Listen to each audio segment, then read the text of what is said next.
since we visited Poisson. Maybe we should head over and have a look around.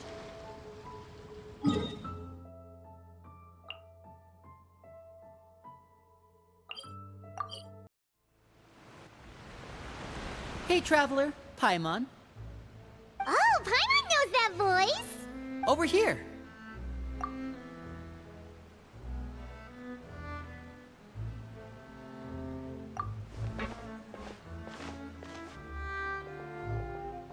To borrow one of the more popular turns of phrase at the moment, this appears to be quite the fated reunion. Running into you two out of the blue like this has really made my day. I certainly wasn't expecting it. You can say that again. What brings you to Poisson? Wait, Paimon's got it! You must be here for one of your magic shows, right? Actually, we've run into a bit of trouble on the home front, so Father arranged for us to stay in Poisson for the time being. Oh, are Lynette and Fremine here too? Yep, along with most of the other members of the House of the Hearth. You may have noticed Poisson seems a bit more crowded than usual. So you're saying nearly the entire organization has moved to Poisson? Sounds like you've run into way more than just a bit of trouble. What's really going on? Well... Since the two of you are so curious, perhaps I can fill in the gaps. You scared Paimon half to death! Father, you're here. You know... On second thought, maybe we don't need to know? It's all probably super confidential House of the Heart stuff, right? We totally weren't trying to pry or anything. No need to be nervous. I could sense your genuine concern from your conversation just now. Of course, I can also understand your confusion. Sending so many Fatui here to Poisson, it's only natural that some might suspect an ulterior motive to be involved. I understand. I'm well aware you've had your fair share of confrontations with the Fatui in the past, and I can't exactly guarantee that we'll remain on good terms in the future. As for right now, however, I would say we have little reason to be at odds, wouldn't you agree? The House of the Hearth could stand to be more open with those who have worked so closely with us in the past. As for the issue at hand, well, it hardly relates to any ulterior motive. To be frank, it all stems from a certain rumor circulating around the House of the Hearth. It's an internal matter. What sort of rumor? A rumor that a certain phantom child is hiding away in the House of the Hearth. A phantom child? Ooh, just hearing the name is giving Paimon the creeps. A spirit that should have long ceased to exist is lurking in the shadows of the House of the Hearth. So I decided to bring the children to Poisson before continuing to investigate the situation. I expect I should be able to track down the spirit fairly quickly. After that, it's just a matter of resolving the situation, if you will. It shouldn't be much trouble at all. If you're curious, or if you still have some concerns, it might be advisable to stick around for a few days. I'm sure the children would be exceedingly pleased to welcome some visitors. Lenny, I'll leave you to entertain our guests. I have some matters to attend to. Of course, Father.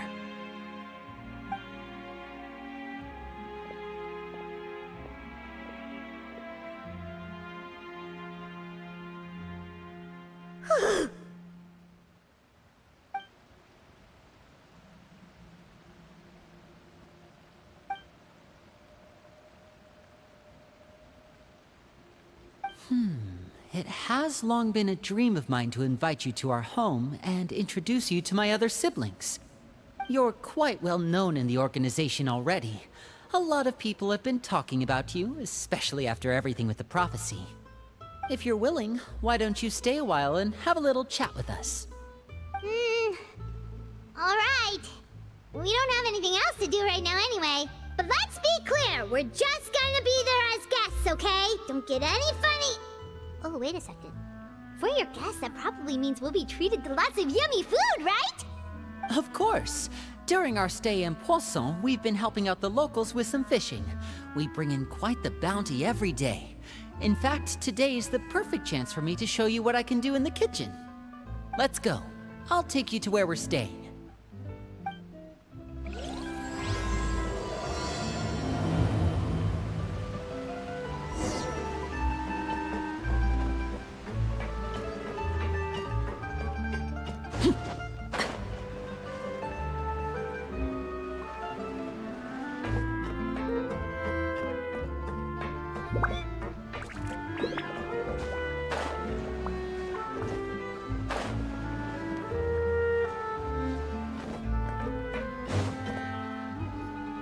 We rented this house from one of the locals to use as a temporary base. I'll come back later and tidy up a bit. After that, it should be all ready for you to stay in tonight. Awesome, thanks! So, where are we off to now? Well, when I happened to run into you two earlier, I was actually in the middle of distributing some supplies. With this many people staying in Poisson, we have to bring in outside supplies every now and then. I should probably make sure the rest of these provisions get delivered. Otherwise, people might start to get antsy. Okay, we'll come with! There are all sorts of rumors about your organization floating around out there. Paimon's not sure if she could even take a wild guess as to what's true and what's not. But now that we finally have the chance to see a day in the life of the house, we can take a good look at how you operate! Well, you're more than welcome to come along. Just follow me.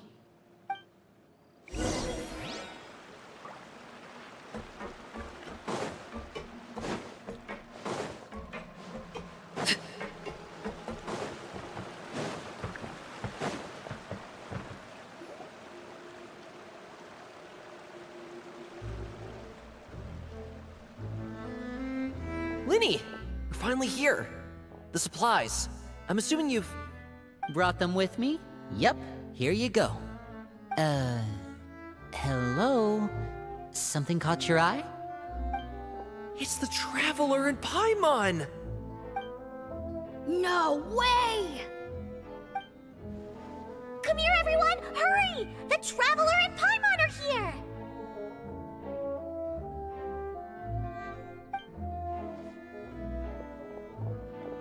One at a time, please. Don't crowd around them all at once. We don't want to scare off our guests now, do we? Oh, it's all right! Gotta say, Paimon didn't realize we were this famous. Of course! Father and Linny have told us so much about you. Father told us about how you helped Linny. According to her, you're a trustworthy friend. And as far as she's concerned, that's pretty much the highest compliment we've ever heard her give. As you can imagine, everyone's been very curious about you. I heard the Traveler is so strong that he can move a mountain with his bare hands. I heard Paimon eats so much that she can clean out the entire pantry at Hotel de Boer in just 3 days! Wait a second! That's the rumor you heard about Paimon? Oh, not cool at all! Oh wait, when guests visit, you're supposed to give them gifts and stuff, right? Oh, we don't need something like that. Besides, we don't have anything to give to you! Come on, we insist! I can give you some of my new potions. Just pick your poison. And by that, I mean medicine or actual poison. I've got both. Huh? Or maybe Shaplo can teach you guys about stealth! He's super good at it! He's never been caught! Ah, now that's not a bad idea. I know you usually prefer to fight head-on, but it never hurts to expand your bag of tricks, right? When it comes to eliminating your enemies, staying quiet can go a long way. Trust me, I would know. I was poisoned not too long ago, and I'm still dealing with the after effects. So I'm not quite as good as I was before, but I can still give you some pointers. Wait, when you said gifts, Paimon didn't think you meant poison and stealth tactics. But those are the best things we can give you. You don't like them? Ooh, how about this?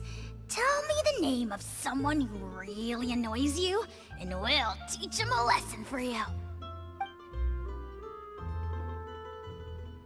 All right, Fold Selwar. I think that's enough suggestions for now.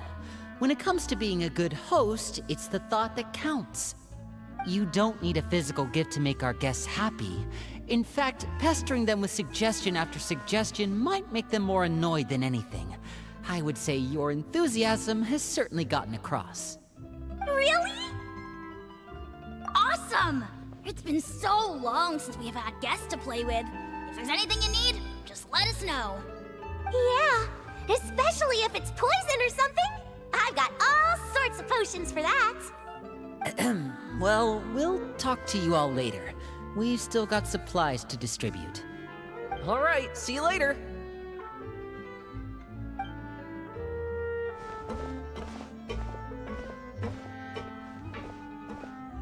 Bye!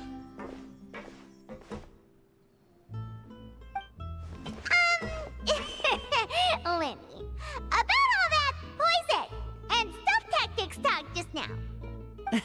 Scared you, did it? That kind of talk comes with being part of the House of the Hearth. When Foltz was really young, he strangled all of his family pets, just out of curiosity. He was labeled a dangerous problem child and was abandoned by his family. Elwar has an unnatural obsession with potions. Father has forbidden her from trying all the different concoctions she comes up with, but she still tries to test them in secret. You really have to keep an eye on that one. Chaplot is around my age. While I'm mainly responsible for collecting intelligence, he handles surveillance. He's very passionate about his work and has no reservations about taking on some very difficult missions. I know you two probably aren't used to that kind of talk, but I can promise you they only had the best of intentions. Things like stealth tactics and developing different poisons, they really mean a lot to them. They were just trying to share the best of what they could offer, that's all.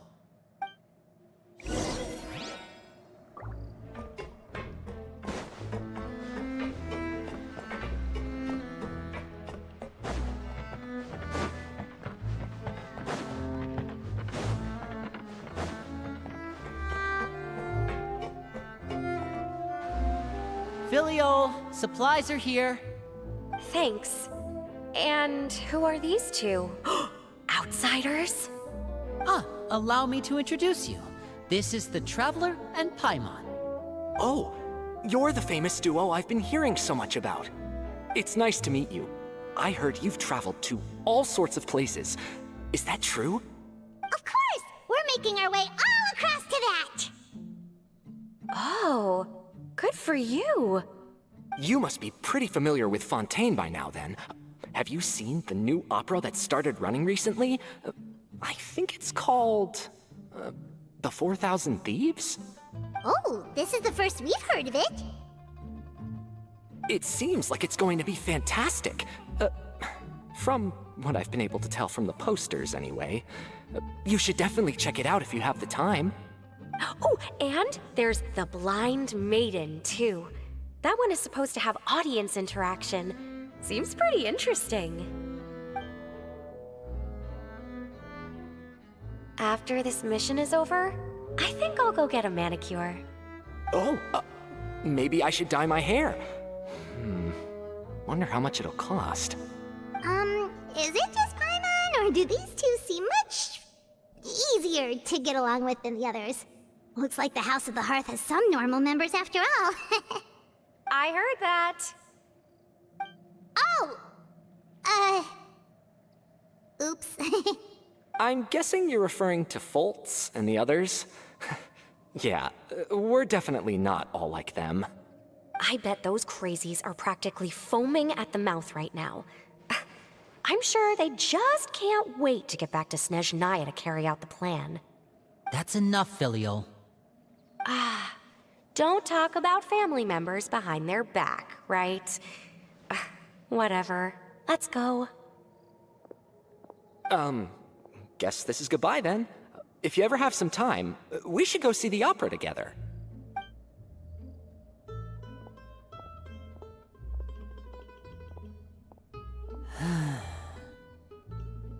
Well, that's it for the supplies. We should probably head back as well.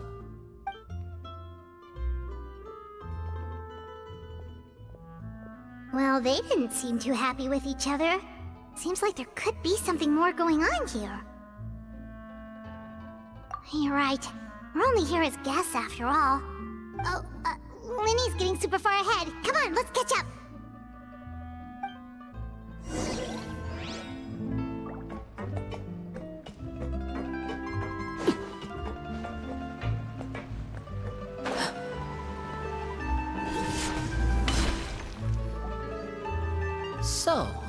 What do you think of the members you've met so far?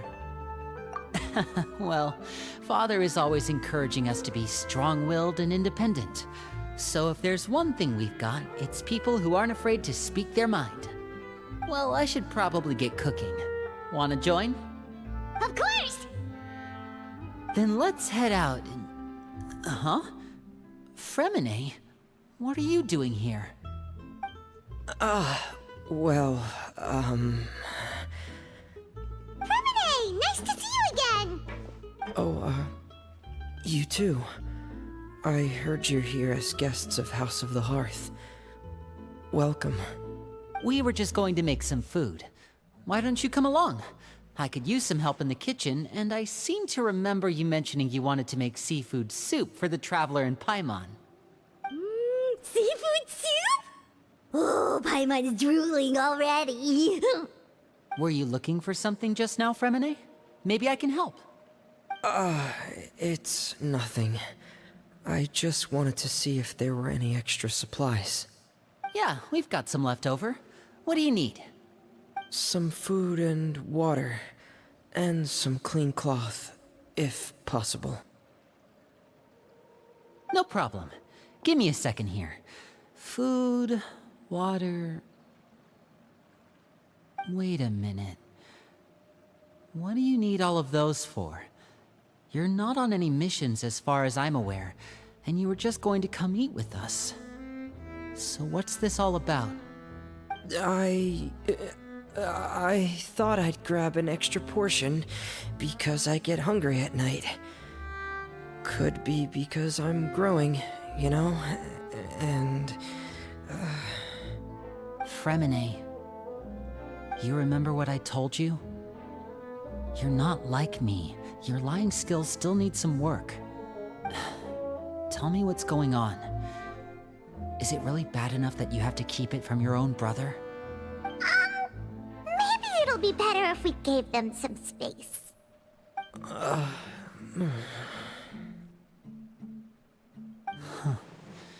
This is the first time I've seen that kind of look on your face. Whatever happened, does it have something to do with Father? yes. Just follow me.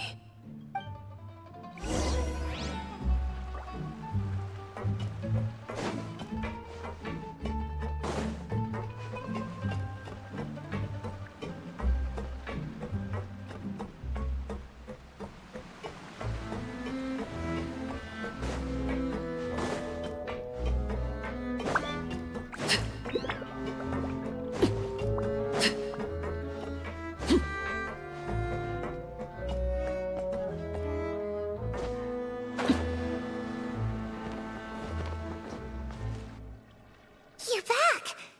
Oh, and you've brought some friends with you this time. Hello, my name's Linny. I grew up in the House of the Hearth. And you are? Hi, Linny. I'm also a child of the House of the Hearth, just like you. You can call me Clairvy. Clairvy? It's nice to meet you. Does that name ring any bells, Linny? No, not at all. That's not a name we have on our roster, I'm sure of it. What I'm not sure of, though, is how she managed to sneak in. She must be the phantom child Father's been searching for. From the looks of it, I'm guessing you were the one that found her, Fremine. You, haven't told Father, have you? No, I haven't told anyone. I've just been keeping her hidden. For how long? About half a month now. So ever since we got to Poisson, then. Do you have any idea what you're doing? I know what I'm doing. Really? 'Cause from where I'm standing, it looks like you're hiding the very person Father has been trying to find. If Father finds out about this, everyone involved is going to be punished. You know the rules of the house, Fremine. I know you do. Father doesn't tolerate any form of betrayal. So why are you doing this? I've thought it through. And I just can't hand her over like that. Linny, don't you remember last year? Sheplo nearly died after getting poisoned during that one mission. He wasn't able to get back before the poison started taking effect, and not a single person was there to help him. That night, while I was sleeping, I heard a voice telling me to go save him. I opened my eyes, but I couldn't find the source of the voice. I thought maybe I was just hearing things, but I went to look for him anyway. Luckily, I got there with enough time to save his life. That feeling of being haunted, of hearing voices, it's happened many times in the House of the Hearth. I'm sure you've noticed. So what you're saying is, that was her? She was the one who spoke to you that night? Unless there are other spirits roaming around the House of the Hearth, I don't think there's any other possibility. If Clairvy were our enemy, it wouldn't matter whether she was a spirit or an actual child. I would have acted without a second thought, because that's what Father ordered us to do. But she's been living with us, helping us from the shadows all this time. I think that makes her family. I couldn't just hand her over to be dealt with. Not when there's so much we still don't know. So what's your plan then? You can't keep her here forever. Someone is bound to find out eventually. I haven't thought that far yet. I don't want to disobey an order from Father, but I also don't want to put Clairvy in danger. Come with me. There are a couple things I'd like to say to you in private.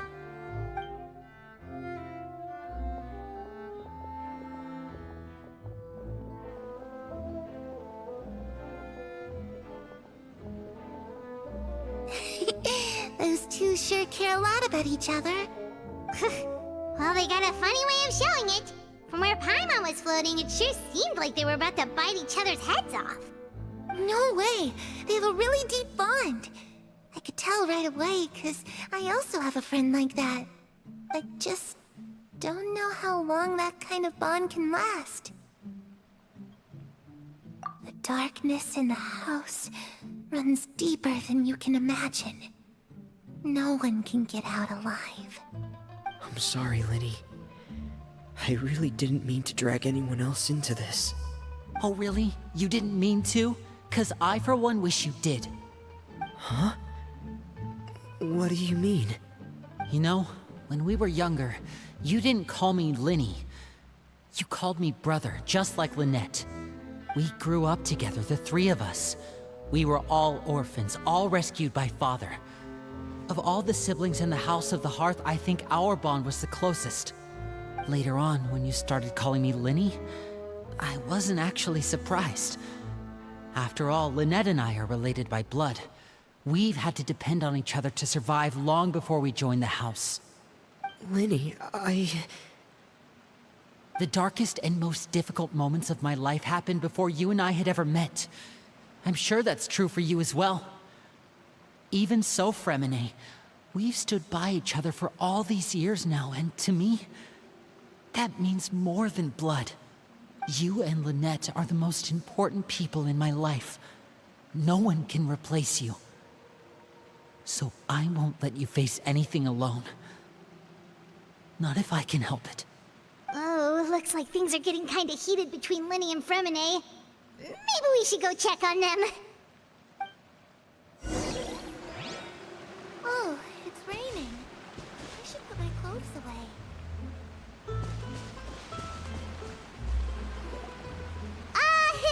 Hey, you two! Hope we aren't interrupting anything. Like a fight, or... Oh, wait a minute, Fremine. You're not crying, are you? Is everything alright? everything's fine. Thanks for asking. Well, we're all friends here, right? We've been through so much together, so if there's anything we can do to help, just say the word. It's just a small family dispute. It's not something our guests should trouble themselves with. In fact, it might be better if your stay ended here. What are you getting at, Traveler? When guests are around, families are often on their best behavior.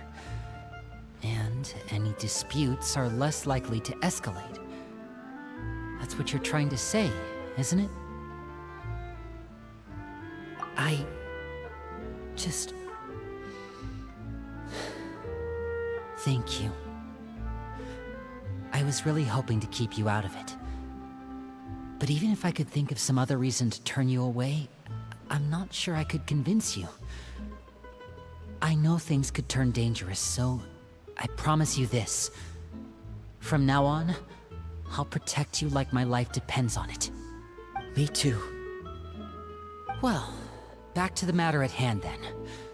If we don't plan on handing Clairvy over to Father, then our only other option is to solve the mystery of her identity before Father is able to track her down.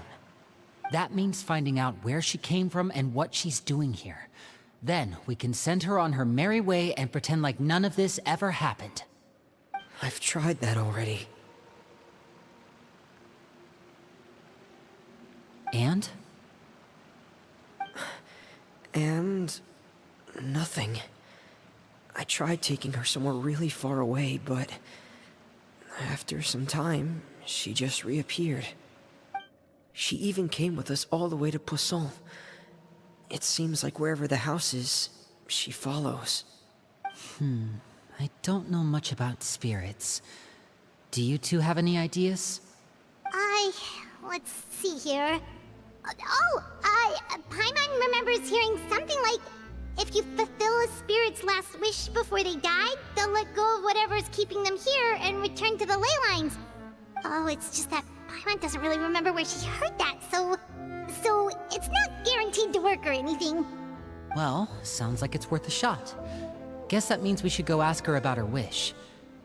But first, Fremine, I need you to promise me something. What is it? I need you to promise me that this will stay between the two of us. We're the masterminds behind this whole thing. No one else gets involved. Can you do that for me? Of course. I promise. All right. Then let's seal the promise just like when we were kids. Fist bump on 3. Ready?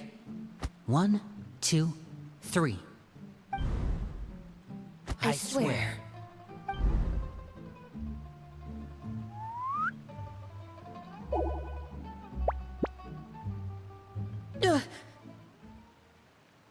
Whoa! Lynette! But what a surprise! What brings you here, dear sister? And, when exactly did you get here?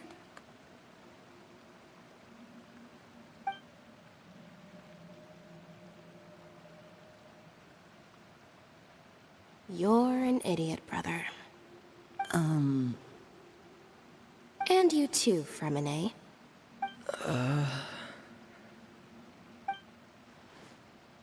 You 3, Traveler. And you 4, Paimon.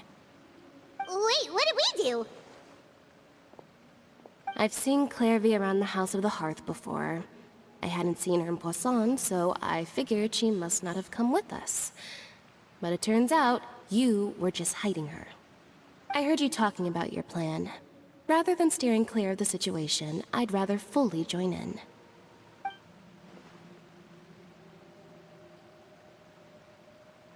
If you don't agree, I'll have no choice but to report everything back to Father. Simple as that. You're not giving us much wiggle room here, Lynette.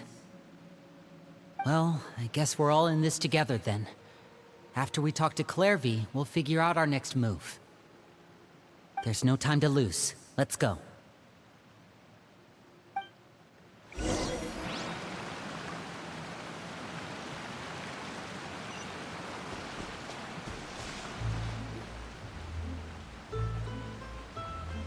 I'm full.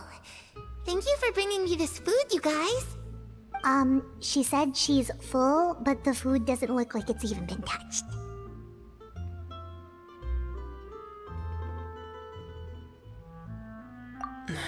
That's right.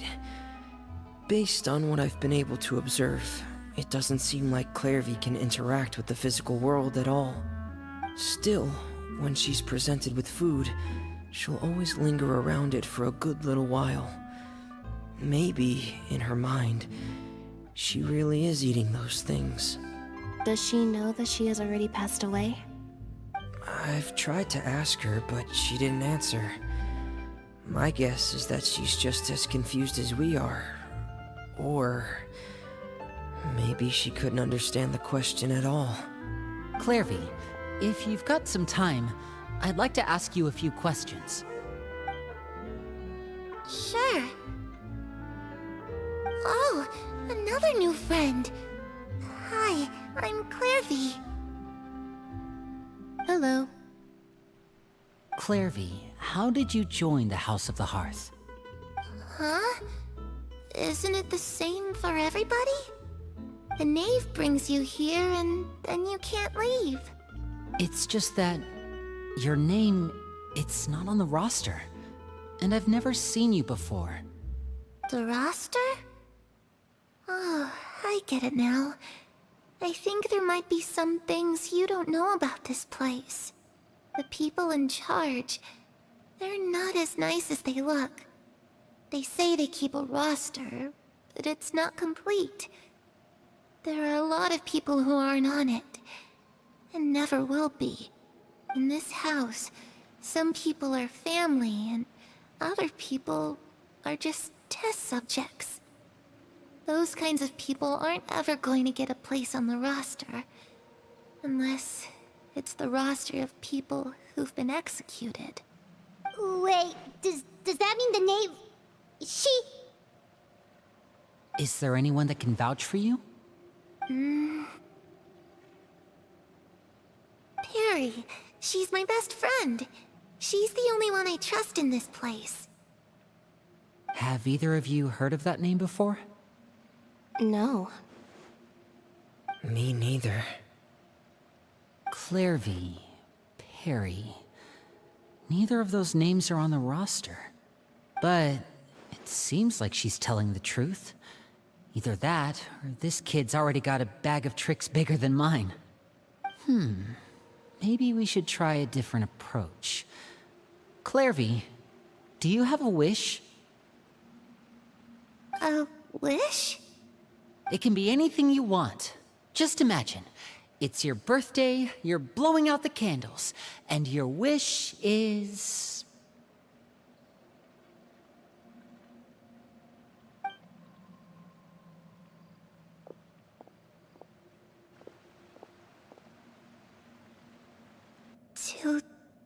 To go outside, where the sun can find me. That's... it? Well, that sounds easy enough.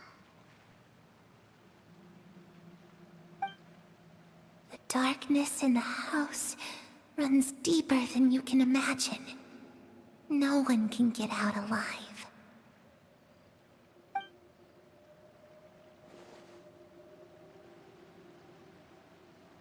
Okay, time to divide and conquer. Listen up, I've got a plan. I'll try and find a way to use basic illusory magic to take Clairvy outside and bring her somewhere with sunlight. Lynette, try and find the list of executions that Clairvy was talking about, and see if her name is on it. Fremine, you stay in Poisson. We can't be the only ones who've had run-ins with Clairvy. I need you to collect intel on everything she's said and done. Understood. I'll try my best. What about us? What should we do? I really appreciate your willingness to help, but this is a family matter. I don't want to drag you in too deep. It's too risky. Let me think. Since Father considers you to be guests, maybe you could stick by her side for a little while. You don't need to do anything except keep up some nice, casual conversation. Ah, Paimon gets it. You want us to distract her. I'll give you a magic bird. If Father suspects something, all you need to do is release it when she's not looking, and it'll alert me that something's wrong. Of course, that's only as a last resort. If Father doesn't seem to notice us, there's no need to make contact. We'll reconvene here tonight after all's said and done. If the worst case scenario happens and we're discovered, just tell Father everything. We're not going to let our guests get punished for our own actions. That's where we draw the line. You too. Okay, this is where we part. Father...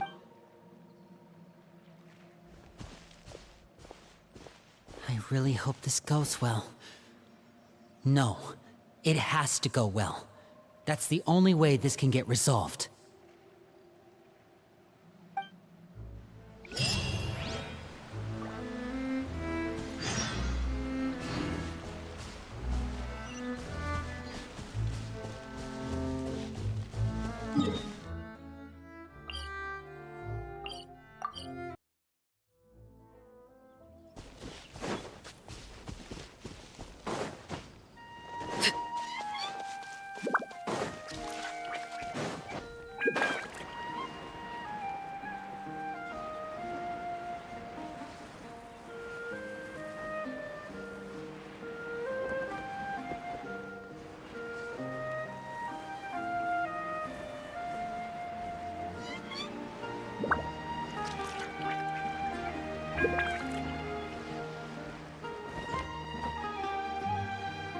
It's the knave!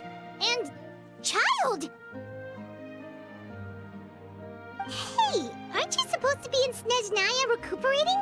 What are you still doing in Fontaine? Oh, it's you two. I didn't expect to run into you here. I was unconscious for quite a while after the fight in the Primordial Sea. After I woke up, I realized I was being taken back to Snezhnaya, and well, I couldn't have that now, could I? Not when I've still got unfinished business here in Fontaine. So, I mustered up all my strength and made the journey back on my own. What sort of unfinished business are we talking here? It has to do with Skirk, my master. I really wanted to meet up with her, but by the time I got back, she had already left. I still have so many questions for her. Without any other leads, all I could do was ask the knave to help me track her down. She must have left behind some traces from her time in Fontaine. Oh, okay, so have you found any clues? Unfortunately, no. While the House of the Hearth is adept at collecting all manner of intelligence, certain existences can still manage to escape our purview. Basically, unless Master feels there's a need to meet with me, she's not going to be found. But that problem has an easy fix. I just need to become stronger, and then... Paimon thinks you should focus on getting better first. The worst of it is over. It's all thanks to that one kid from the House of the Hearth. Elwar, I think her name was. She gave me a bunch of random potions to drink. They didn't go down easy, let me tell you. Pain and chills all over. But they really did help speed up my recovery. And that's good, because it looks like I really do have to head back this time. The old man's been putting the pressure on me. He sent someone to tell me I'm needed for some sort of project. Project Stuja? Yeah, that's the one. I heard Regrader's involved too. I'm not looking forward to having to listen to all his monologuing, that's for sure. Hey, maybe you could think of a way for me to stay in Fontaine for a little longer. Helping Linny and the others brush up on their fighting skills would be far more interesting. If you and I could spar, that would be even better. I've been waiting for a chance to see you go all out. And what a sweet little daydream that is. But I also have a role to play in all this. I'll be leaving Fontaine shortly as well.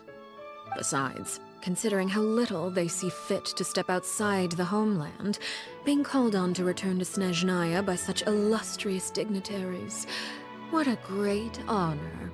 Wouldn't you agree? One I could do without, I'd say.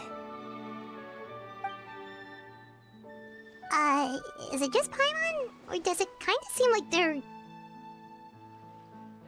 So, dear guests of the House of the Hearth, to what do I owe the visit? Well, we just... Right! We're super close to Linny and the others, but we still don't know much about you! Is that so? Introductions have already been made, have they not? Oh, well, much you can learn about someone from a short introduction. At least tell us something a little extra, like... Why do you call yourself father? Huh, good question. I'd also like to know. The fact that you have to ask tells me our intelligence work has been quite successful. Telling you the answer to that question would only serve to undermine that success. And we can't have that, now can we? Spoken like a true diplomat. That was some expert sidestepping right there. Well, if there's nothing else, I think I'll take my leave. I still have a small matter to resolve at home. Wait, don't go!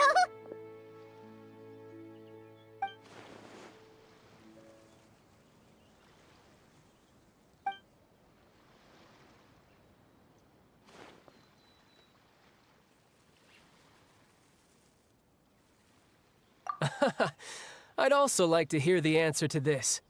I've met some of the members of your organization, and they all seemed like really good kids.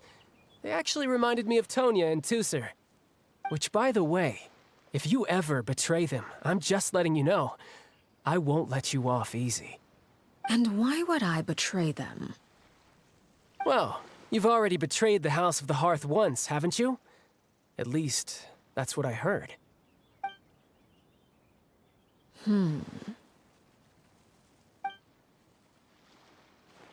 Okay, I admit. That's just what the old man told me. The rooster, I mean.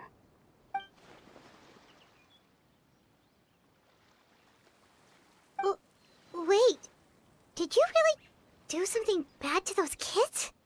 Never mind what I've done. I'm more curious as to what the mighty rooster had to say. Care to enlighten me? Ah, well, nothing much. Just some stuff about you taking out many other members of the House of the Hearth, and even going so far to attack your own family. I see. Oh, based on your reaction, I'm guessing it's all a bunch of lies. Hardly. I don't appreciate his particular turns of phrase, but I suppose he didn't say anything untrue. Although, it would be more accurate to say that there is a certain level of prejudice involved, but I don't intend to clear that up just yet. Prejudice has a funny way of concealing the real truth behind certain things, an attribute that I find to be quite advantageous. Call yourself a Fontanian, for example, and people will assume all sorts of things, when the real truth is that this is simply the land where I was raised. Huh? You're not actually from Fontaine? But then why did you try to help out with the prophecy and everything? I was trying to protect the children born in Fontaine. Claiming that I myself was a Fontanian simply made it easier to operate. People would hardly suspect a fellow Fontanian of having any ulterior motives. Who wouldn't want to save their homeland after all? The primordial sea wouldn't have any effect on me, but it would have caused great harm to the House of the Hearth. Well, you wanted extra information, didn't you? There you go. I hope that satisfied your curiosity.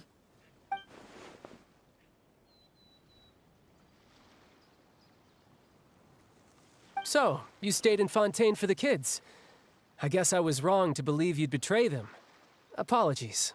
Looks like I was holding on to some prejudices myself. Good. Like I said, I like it when others have misconceptions of me. Actually, while I was recuperating at the House of the Hearth, there was something else that really caught my attention. I heard that members always resolve disputes and arguments with a friendly spar, and the loser has to back down. Seems pretty cool if you ask me. Would also give them plenty of opportunities to hone their skills. Well, that's only a recent development. In the past, such spars weren't nearly so friendly. The losing party would lose everything, including their life. They were that high stakes? Whew, at least that's not a thing anymore. Well, the current atmosphere's not half bad. I'm a bit jealous, actually. You've got so many family members around you, and you even get to live with them. Having a lot of family around means dealing with a considerable amount of bickering and scheming.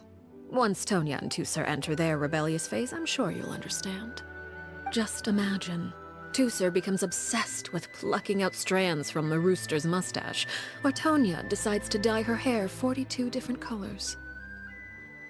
Okay, okay. I get the picture.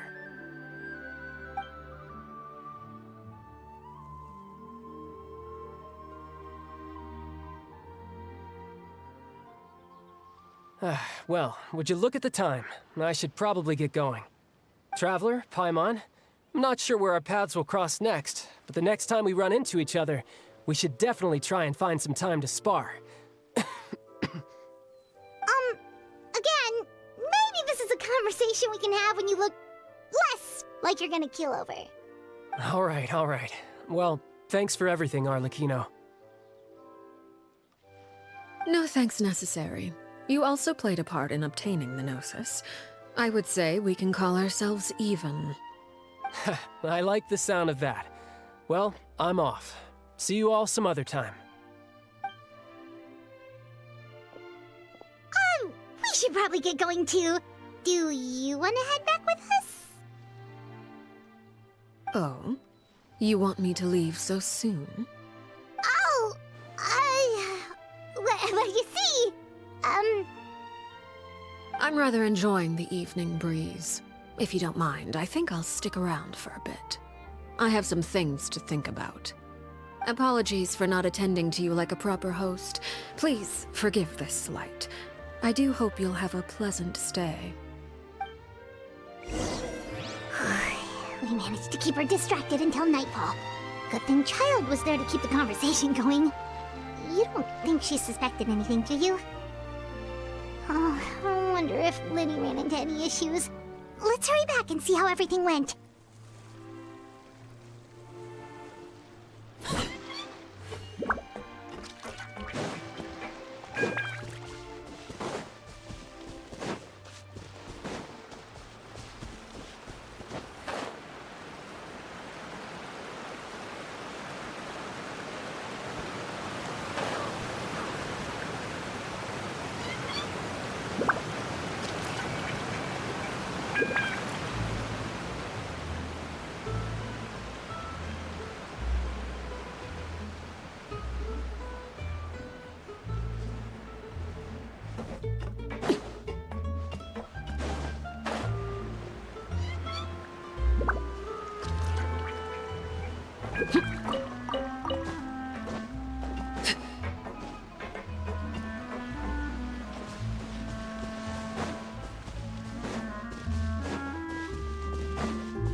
How did everything go? Well, long story short, we ran into a small issue. Clairvy can't go into the sunlight. Everything was fine at first. She followed me up to the surface just like I told her.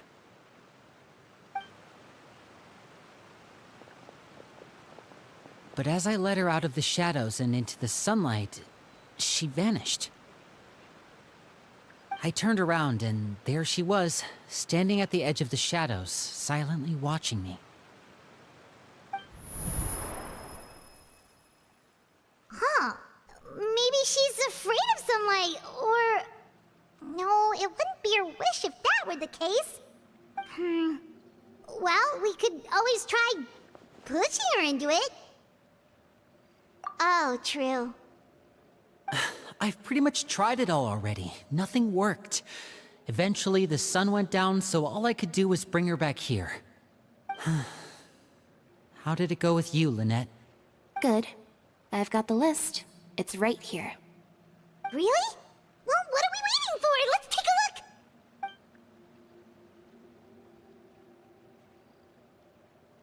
Oh, that's a lot of pages. Oh, it's gonna take forever to get through it all. We can each take a section. Here. La Pouillade, L'Endroit, Chambel, Horaire.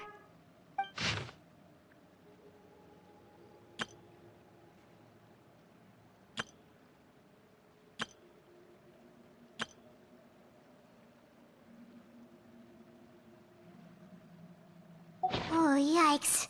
That Aurora guy has a huge scar on his face. He's kinda giving Paimon the creeps. Ah, I've met him before. The scar is from an injury he received during a mission. I still remember him joking with me about it. He said any future lover would take one look at him and then lose all interest. Did he say anything else? Well, I asked if there was someone he was interested in. He said no, and that's where our conversation ended. It was only later that I learned he really did have someone he liked. He risked everything to escape so he could be with her, but it didn't work. One day, Father asked to see him, and, well, I never saw him again after that. Wait, so that means the knave, she... It may seem cruel, but it's just one of the rules of the house. Betrayal is not to be taken lightly.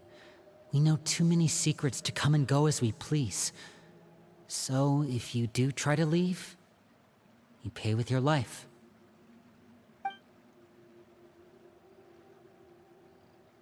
Her name's not here, huh? Well, that's not too surprising. It doesn't seem like this list is complete. It only contains records dating back around 5 years. Let's shift our attention then. Fremine, were you able to find anything out? Fremine. Sorry. I was thinking about something. I managed to talk to quite a few people, but I couldn't help but notice that the atmosphere in the house was a little... strange. Strange. Yeah, I mean, I know there have been arguments in the past, times when people haven't gotten along. Chaplot and Filial are a good example of that. Oh, those are two of the people that we met while delivering supplies. Paimon can see how they might not get along. They had very different vibes, and their, interests seem to be pretty different as well. That's to be expected, actually. Father brought us all here, shared her knowledge with us, taught us how to fight. That's one thing we all share. But that's also where the similarities end. Not all of us feel the same desire to stay here. As members of the House of the Hearth, we're also considered part of the Fatui. And to a lot of people, that's an identity they never asked for. Certain members get older and realize they want something else for themselves. But considering the rules of the house, most people would never say that out loud. People like Chaplot and Foltz are loyal to Father and her vision. They're proud to be part of the Fatui. Filial and Nantoy, on the other hand, well, they aren't quite as enthusiastic. These kinds of conflicts have always been there. It's not like Father is in the dark about any of this. Well, that's true. But it just feels like things have gotten worse lately. Filial and the others, it seemed like they were meeting in secret to talk about something. I can't say for sure, but I think they've met Clairvy. You think she's been inciting them to act out? No, not exactly. But I wouldn't be surprised if she said something to them about the darkness in the house and how deep it runs. She's told me about it before. Experiments being run on children. People being used as pawns on the battlefield without so much as the strength to survive. And they just believed all that? Without any evidence? Clairvy's words probably gave them the excuse they were looking for. Whether they actually believe them to be true is secondary. This is all because of Project Stuja, isn't it? Whoa. Hold on a second. What's this Project Stuja all about, huh? This is the second time it's come up now. Sorry, but I'm not sure of the details either. I only know what Father has told us, which is that it's something the Rooster and Regrader have been working on together. Apparently, it has to do with the Fatui's strategic plan for the future. Because the House of the Hearth was so successful in obtaining the Gnosis, we now have the honor of playing a key role in Project Stuja. Wait, but isn't that a good thing? Key role is just another way of saying dangerous role. To us, the whole thing is an inconvenience. Father thinks so too, but she's in no position to refuse. Their plan isn't exactly unreasonable, and they've been funneling the house a lot of funding. It's just that we'll lose a lot of members in the process. Participating in the plan, it's an honor in name only. What they're really trying to do is subdue us. The existence of an intelligence organization outside their control makes them feel uneasy.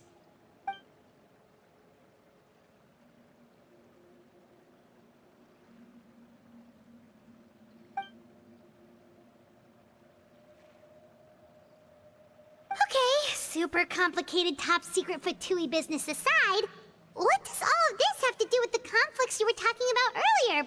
Paimon doesn't get the connection. External pressure has a way of exacerbating internal strife. You can't overlook the power of fear either. People are afraid of dying, and that fear is often the impetus for a lot of stupid decisions. I thought resolving the Clairvy situation would make everything go back to normal, but it looks like things are more complicated than I thought. If we leave Filiol and the others to their own devices, sooner or later, Father will be forced to take action. We can only focus on one situation at a time, brother. You're right. Even if we confront Filial and the others, it won't do any good. It might even make matters worse. We should focus on Clairvy for now. Well, it's getting late. We should head back and get some rest. We'll try again first thing tomorrow. Lynette, you stick with me this time. Fremine, keep a close eye on Filial and the others. Make sure they don't do anything they'll regret. Good work today, everyone. Have a good night, and I'll see you tomorrow.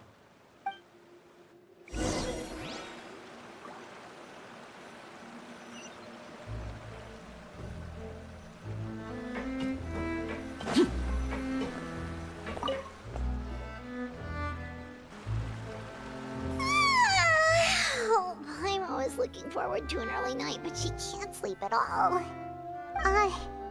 Hey, you don't think the knave will be too angry with Linny and everyone if she finds out about all this, do you? She's even scary when she smiles.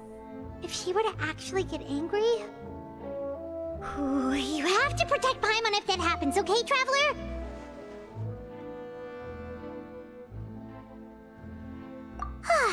Trust is ever, Traveler. Look! Look over there!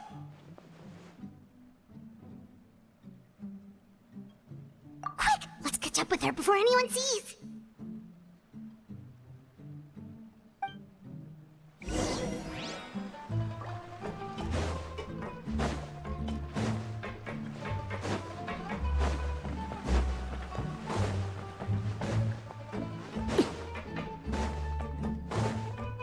Over there!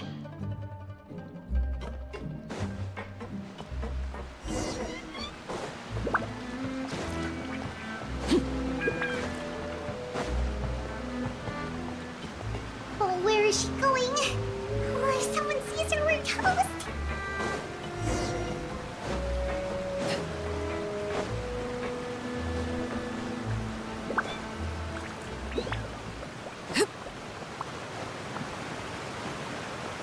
Oh, look! She stopped!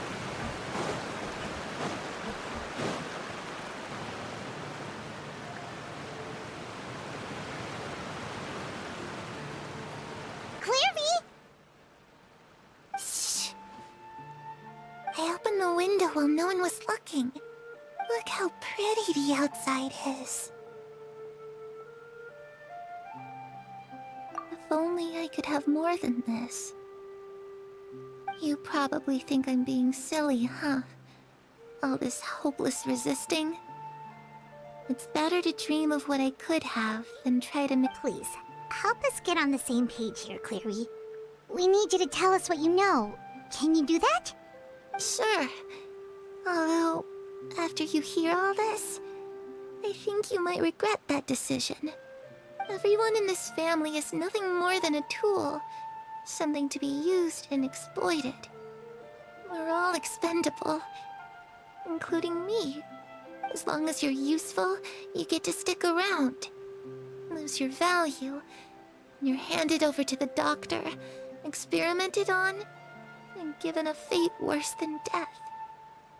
I've seen it happen again and again, and I've had enough. You're saying the knave did all that? It's just, that doesn't seem like something she would do. She's scary and all, but it seems like even she has lines she wouldn't cross. I knew you wouldn't believe me. Everyone thinks she's a good person. They all think of her like a real mother. Mother? But she doesn't deserve that title. She's disgraced it and tarnished it. And if I had things my way, I'd never see her again. If only Perry were here, she'd understand. Perry. There's that name again. Also, Paimon's getting a strange feeling. It almost feels like she's not really here with us. Paimon can't tell if she's actually talking to us or if she's mistaken us for someone else. Well, in any case, it seems like she really needs someone to talk to. We should keep her company for a little longer. She looks so young. But it seems like she's been through a lot.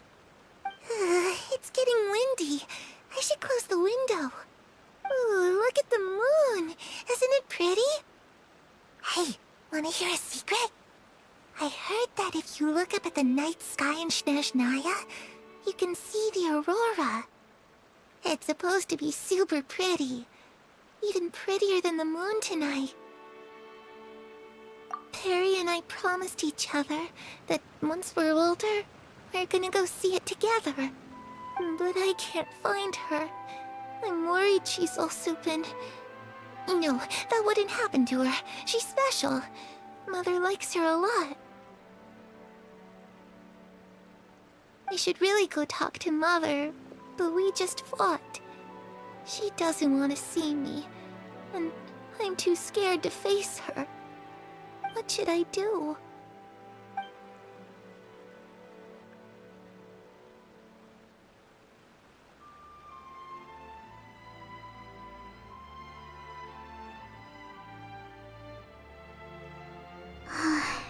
Paimon really doesn't understand what's going on with her. Well, let's head back. We've got an early morning tomorrow.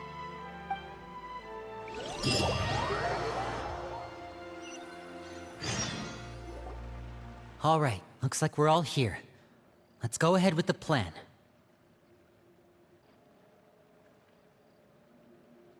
Oh? What is it? What makes you ask that?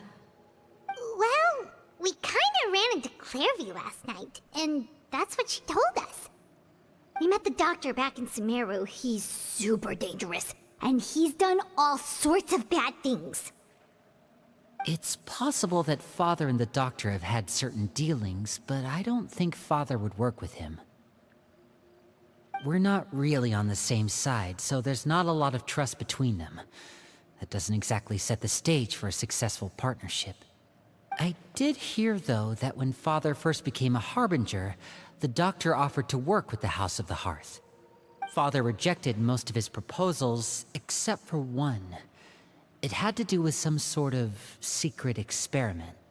Secret experiment? Could that be what Clairvy was talking about? I don't think so. I don't know any details about the experiment itself, but I do know it's an entirely independent operation. The Doctor only proposed a direction for the research. That was the extent of his involvement. I still don't think that counts as working together. The details of the experiment are confidential, but complete records are kept on all participants. That doesn't seem to be the case with the situation Clairvy referred to. I know you don't agree with some of the Fatui's methods, and I'm not asking you to. but I am asking you to trust us on this. The House of the Hearth has its own principles. There are certain lines we're not willing to cross. Alright, that's good to hear at least. Clairvy seems to think the knave and the doctor worked together to do something horrible. If that turned out to be true, Paimon doesn't know how he would even face you guys. It's just that it doesn't seem like Clairvy is lying either. The easiest thing to do would be just ask the knave directly, but Paimon doesn't think she'd tell us. Father didn't come back last night. She's probably still near the shore. We'll be counting on you to distract her. Lynette, you're with me. Fremine, you know what to do. Be on your guard, everyone. All right, let's get to it.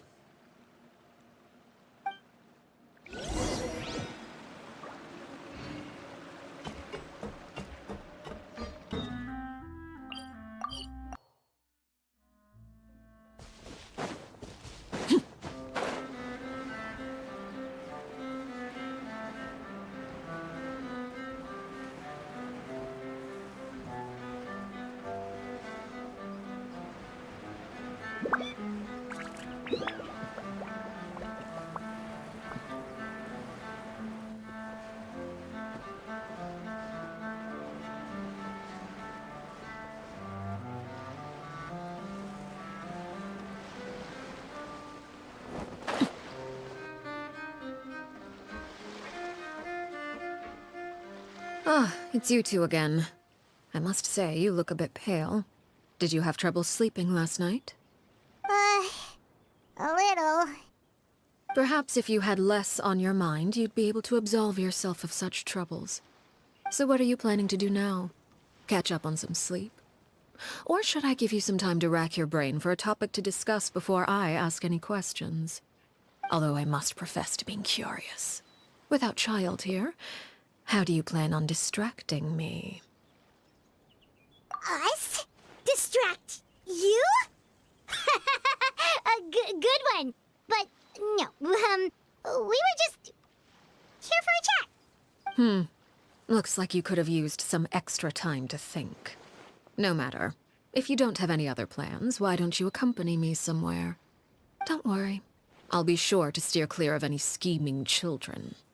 The ocean breeze is sure nice today. Children always think they can hide things from the grown-ups. But nothing gets past me. Least of all a little scheming. I think I'll let them have at it for a little longer. I can be very patient. Well, I'll leave you to think things over. If you're so inclined, meet me outside the Palais Mermonia. Good things come to children who do as they're told. So I do hope you decide to tag along. If only for your friends' sakes. What should we do? She clearly knows about everything we've been doing, and Paimon doesn't think it'd be a stretch to say she was threatening us just now.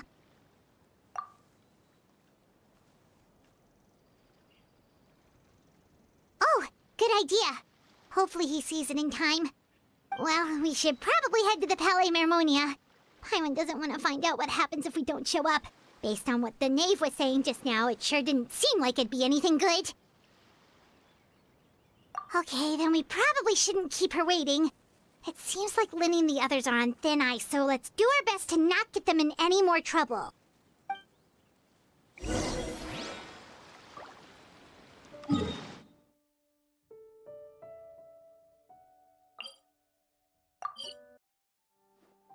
Seeing as we still have some time before my meeting, we might as well enjoy some pleasant conversation while we wait.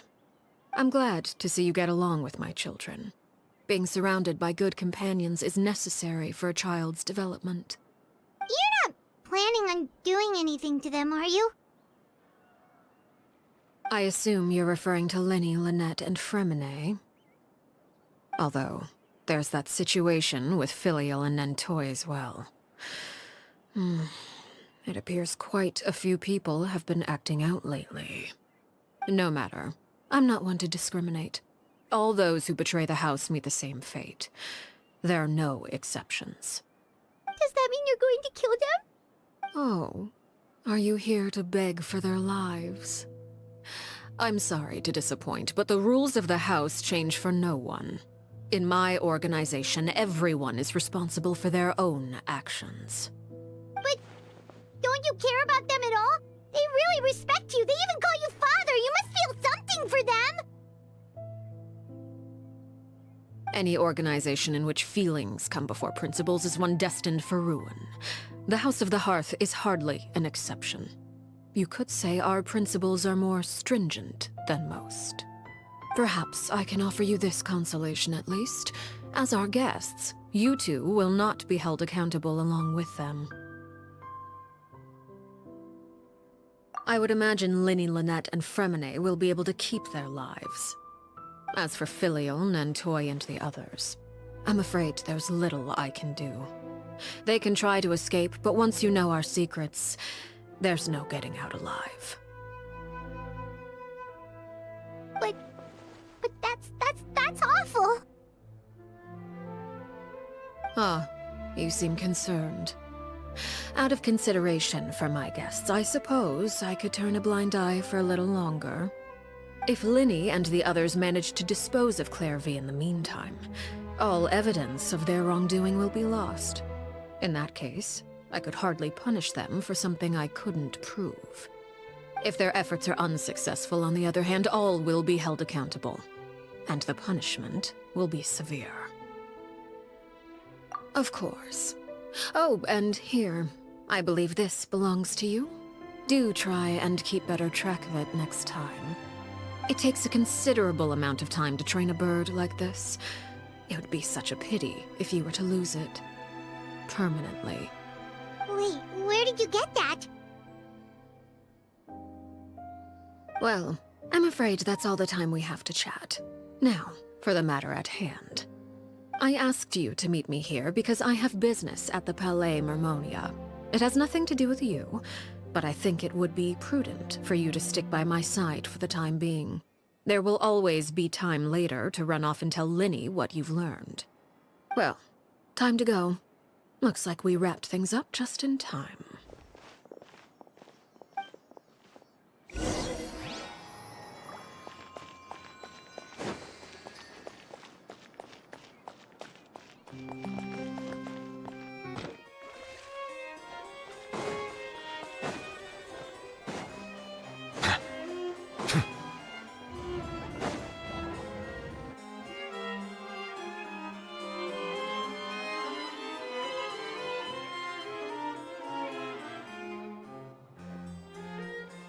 It's been a while, Monsieur Neuvillette.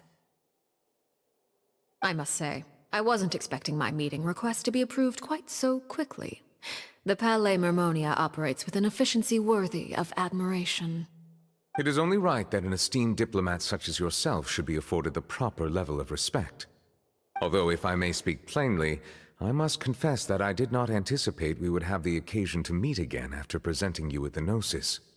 I see you brought the Traveler and Paimon with you as well. If I may inquire as to the purpose of your visit.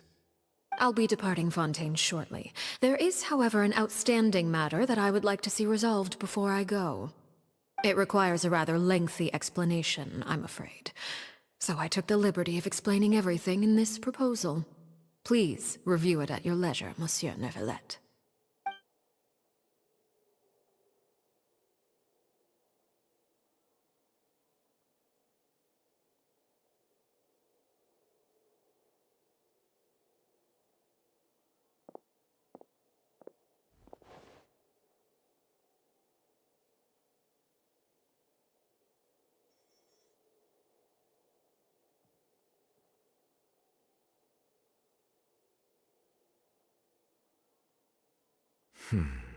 I understand your request.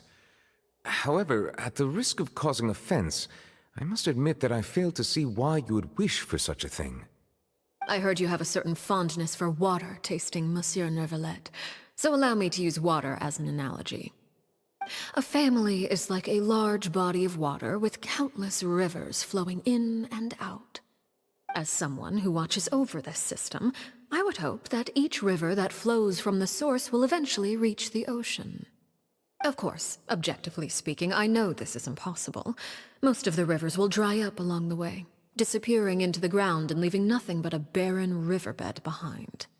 Not all rivers are destined to reach the ocean, but I would not see their existence rendered meaningless. I believe the water that flows within them is simply meant for a different destination, like a field in need of irrigation. Or perhaps the glass of a certain water-tasting enthusiast. Did you get any of that, Traveler? Your words paint an optimistic picture indeed. Allow me to remind you, however, few among us are willing to sip from a glass filled with tainted water. It may have been tainted at one point in time, but not to worry. I'll make sure it's strained of all impurities and returned to its cleanest form.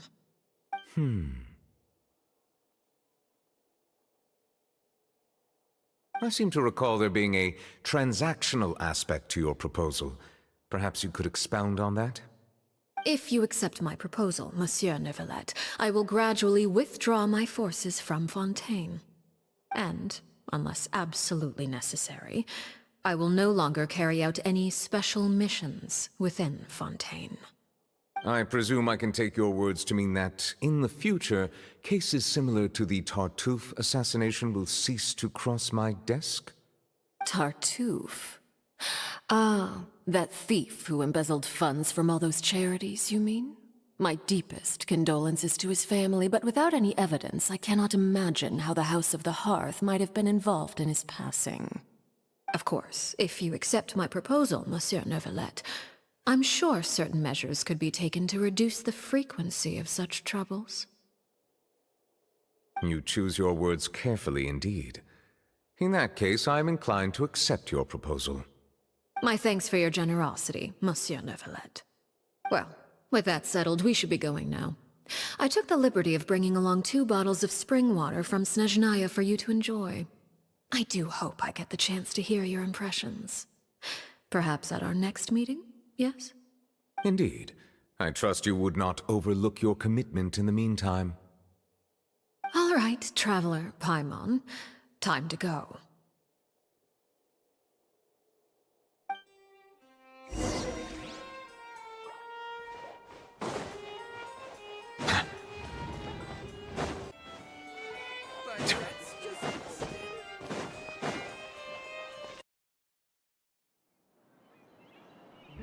So, what exactly were you talking about back there?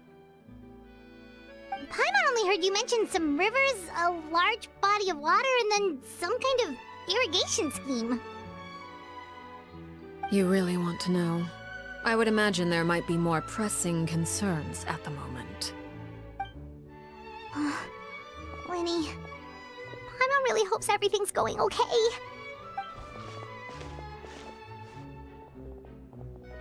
Oh, Paimon recognizes that look.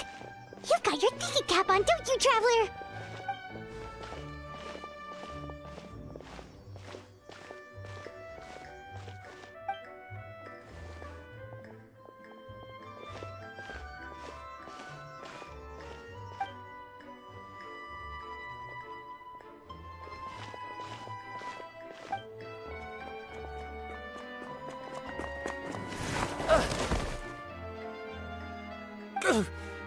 Oh, shoot. Are you alright? Oh, jeez. I'm so sorry. I was so focused on selling these papers, I wasn't looking where I was going. Well, let me make it up to you at least. Here, take this paper. On the house.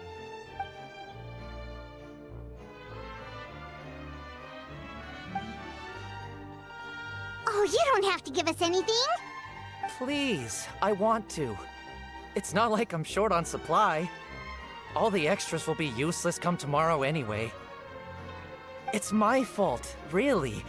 I was just trying to bring home some extra mora for the family, but I bit off more than I can chew. I haven't had many takers today, so I'm still swimming in papers. What's going on here? Nothing much.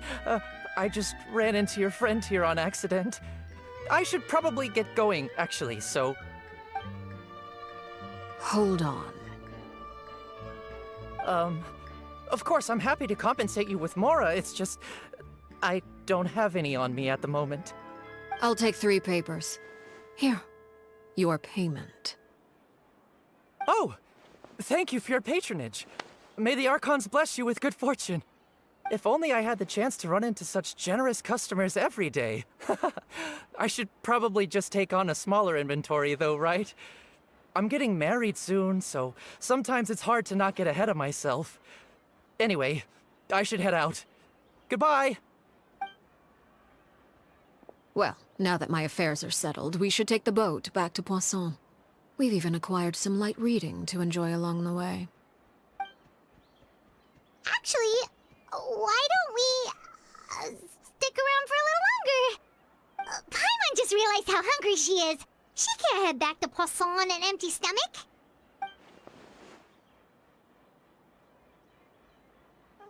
It appears you two are under the impression that delaying our return will somehow alter the situation in your favor. I'm sorry to ruin your fantasy, but your efforts are meaningless. That being said, I could be persuaded to give Linny some extra time. I just have one condition. If you agree to my request, I'll even answer some of your questions. You're quite curious about Clairvy, are you not? And my relationship to her. Wait, why are you being so generous all of a sudden? You're not gonna ask us to do something bad, are you? You overestimate yourself. You don't have the talent for bad things. Then what can you possibly... The most important consideration in a negotiation is that both sides receive something they want. Demands and threats only get you so far. Wonderful. Here it is. When the time comes, make the choice that you deem most appropriate in the situation, and lend your help to the House of the Hearth. Okay, sounds normal enough. But what do you mean, when the time comes? When is that supposed to be? That is for you to decide. Then we have a deal. Follow me.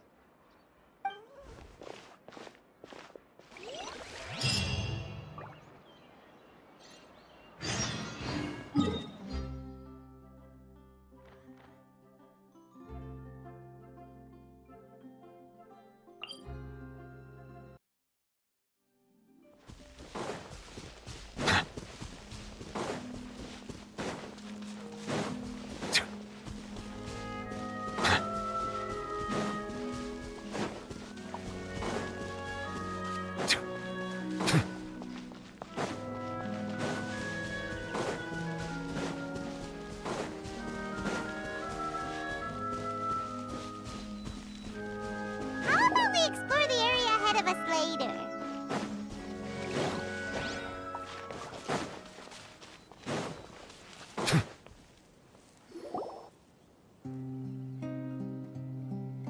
What is this place? Somewhere long forgotten by everyone.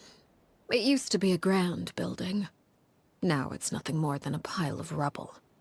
No one comes here anymore, nor does anyone care about what once happened here. Although, this place does have something to do with the story I'm about to tell you. It was before I became a Harbinger, and before Linny and the others joined the House of the Hearth. Due to certain events, I first killed Clairvy and then her mother. And this is where it all happened. You were the one that killed Clairvy? Patience now. Allow me to explain Clairvy's side of the story first. I'll start from the beginning. Clairvy was 6 years old when she was brought by her mother, Crucibina, to live in the House of the Hearth. From the outside, it seemed like a fairy tale. A thriving family made up of kind adults and friendly children. Crucibina was the knave at that time, and the House of the Hearth was under her control. She was Clairvy's mother by blood, but she was also the mother to all the children in the house. Clairvy was happy here, for a time. But she quickly realized that being part of this family wasn't a fairy tale at all. It was a kind of purgatory. Purgatory? Exactly. The House of the Hearth takes in war orphans from all over Teyvat. But as for how to raise them, that depends entirely on the person in charge. Crucibina came up with a novel idea. She would teach the children to fight, force them to duel each other, and then crown as the king of the house the child who proved themselves most worthy of inheriting her title. It's difficult to estimate the number of children who died or were maimed in the process. There's little I can say about the ones who died. The ones that emerged with permanent injuries, on the other hand, well, they still served a purpose. They would be handed over to the doctor to be experimented on, or sent away on dangerous missions. Nothing more than tools to be used and then discarded. So those were the experiments Clairvy was talking about. But what actually happened to her?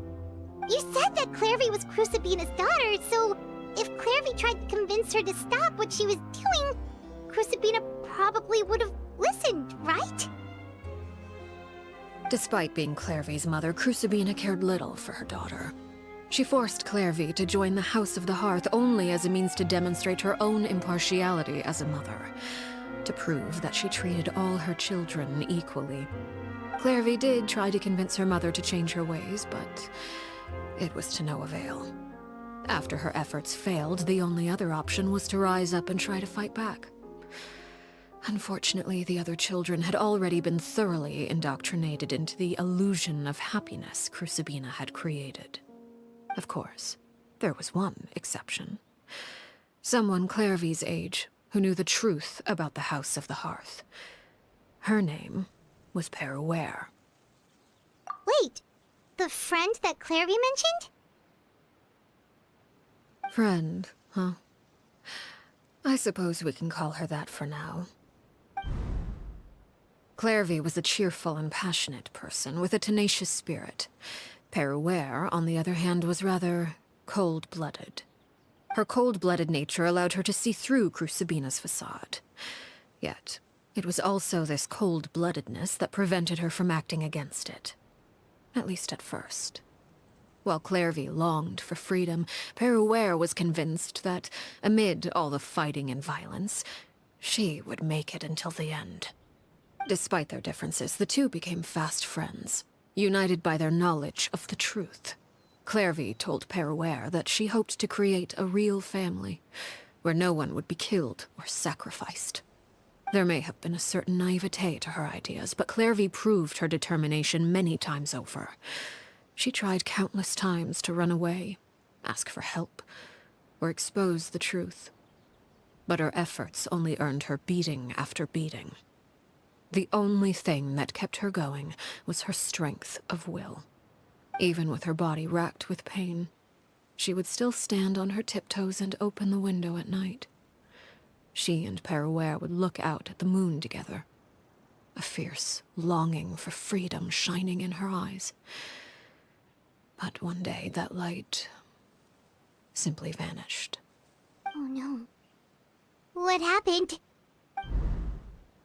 Her hopelessness resulted from a culmination of things.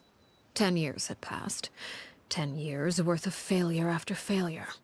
She and Peruere weren't children anymore, but finding any chance to escape still seemed as hopeless as ever. It was during this time that Peruere suggested a new plan. If escaping was out of the question, why not take down the very person sitting on top of this throne of lies? Mother herself. Clairvy rejected that proposal. She claimed that, as a famous harbinger, Crucibina possessed an unimaginable amount of power. Trying to kill her would have an incredibly low chance of success. Clairvy never gave another reason, but Peruere could see it written all over her face. Clairvy still thought of Crucibina as her mother. Killing her own flesh and blood was a line she couldn't bring herself to cross. If she couldn't escape and fight back, then only one option remained. Precisely. Death was the only way that she felt she could be free. It happened during a duel. When she arrived at the dueling ring that day, her partner turned out to be none other than Peruere, the very person that had stood by her side all those years. It was a fierce battle, but ultimately, Clairvy decided to let Peruere end her life. From that moment on, Peruere's journey was one written in flames.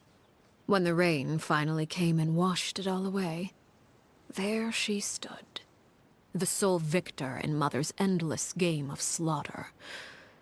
A trail of corpses strewn across her path to success. It was the very result she had predicted 10 years prior. Even then, she believed she would make it until the end. She wasn't surprised by the fact that she emerged as Mother's undisputed heir. Rather, her success left her with an inexplicable sense of restlessness. She was unsettled, and there was only one thing that could quell that sensation. Perhaps you two would like to take a guess as to what it was? Crucibina, you mean? But... Correct. This is the place where Peruere killed her best friend. A mere year later, this is also the place where she fought tooth and nail to kill the mother they shared. The moment she acted, any conception of what was right or wrong ceased to matter. It's one of the principles of the house. Only those who survive get to write the rules. Peruere won the battle, and became a harbinger herself. After which Her Majesty, the Tsaritsa, bestowed upon her a new name. ARLECCHINO. So the Perry Clairvy was talking about... It was you all along. You're Peruere. ARLECCHINO is just a name you got later. I left that name behind long ago. I must say, hearing it now does bring back memories. After I defeated Crucibina, the moniker of Mother died with her. I chose to forego the title she called herself, and even chose to give up my own name. I rebuilt the House of the Hearth under a new identity. Not only as ARLECCHINO, but as father. And that is where the story ends. Any more questions? Yeah. Based on what you just told us, Clairvy wasn't a little kid when she was killed. So the Clairvy we met... Was she really a spirit at all? I suppose you could call her an illusion born of flame. Her existence is like ashes to a fire. Something left over in the wake of blaze and ruin. You see, a certain power runs through my veins. It's not unlike a curse. My flames leave behind shadows of anything they consume. Of course, the chances of those shadows morphing into a sentient entity are exceedingly slim. Clairvy is a very special case. Clairvy died when she was 16 years old, but what emerged from the flames was her 6-year-old self. Her appearance wasn't the only thing affected. Most of her memories were lost to the blaze as well. Memory is a mysterious thing indeed. Losing a portion of your memories will alter your sense of self. Lose 10 years' worth, however, and it would be like living in the past. Like returning to a version of yourself that never grew up. No wonder Paimon got such a weird feeling when we were talking to her. Perhaps I should put it this way. Clairvy is someone trapped in time. It may seem like she exists with us in the present, but she truly lives in the confines of her own past. So if all of that is true, then you must have known about Clairvy for a long time. Indeed. She's a rather volatile and unstable entity. Sometimes she would look after the children. She's even saved some of their lives. But other times, she would hide from me, and become obsessed with revealing the truth about the house to anyone who will listen. Shadows don't have the capacity to learn or grow. Any new information they encounter is quickly forgotten over time. Your attempts to expose Clairvy to sunlight. They failed, yes? The reason is actually quite simple. In Clairvy's mind, the house is impossible to escape, and it is this very perception that traps her there. But no matter. All I have to do is kill her again, and all will be resolved. I don't anticipate so much as a single speck of ash will be left behind this time. Wait! Paimon can understand why you might want her gone, but isn't there another way? So what if she's trapped in her 6-year-old self? She's still your friend! At least talk to her first! It's too late for that. She broke the rules, and now she must be punished. That goes for Filial and Nantoy as well. She's had quite the effect on them. I hope you understand. The difference between Crucibina and myself lies in our formulation of the rules, not our policy for enforcing them. Upholding the rules without question is a trait we both share, because that is how a household should be run. Is this really what you want to do? Whatever could you mean? Don't you want to say a proper goodbye at least?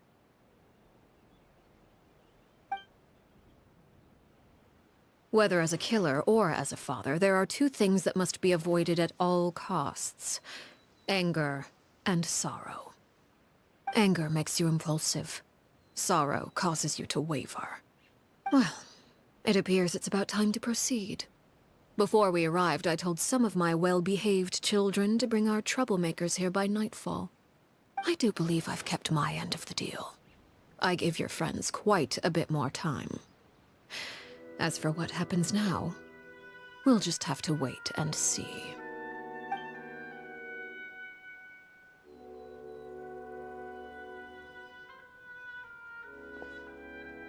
Here they are, Father. You gonna execute him? Seeing something like that would actually be a first for me. Lenny! I'm sorry. I heard about how you helped buy us more time. But I still failed. I couldn't find a way to fulfill her wish. Huh? Are you... Perry? Indeed, it's been a while, Clairvy. Perry! Shh. Stay right there. I'm sorry to postpone our reunion, but first I believe certain scores need settling.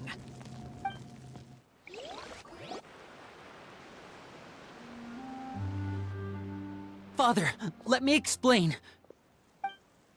Out of my way. Father! You chose to conceal a threat to the house. And for that, you must be punished. Overall, however, I suppose your wrongdoing is hardly the most egregious of the bunch, so I'll deal with your punishments later. As for right now, the more pressing concerns are the traitors among us. By traitors? Do you mean us? Father, let me explain. We didn't mean to...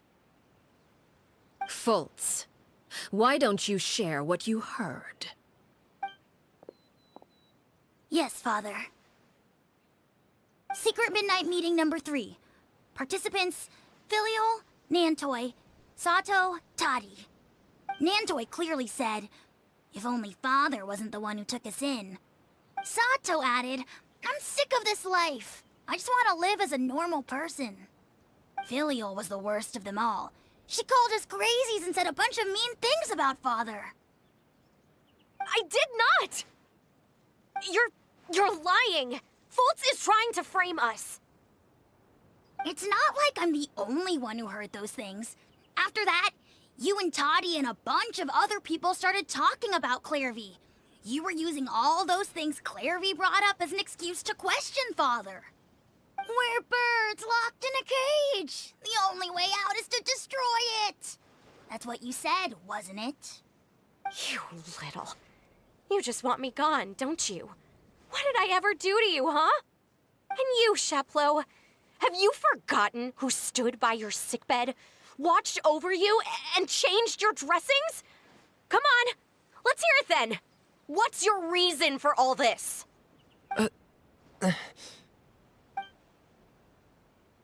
You're wrong, Filial. We don't want you to die. You're our family.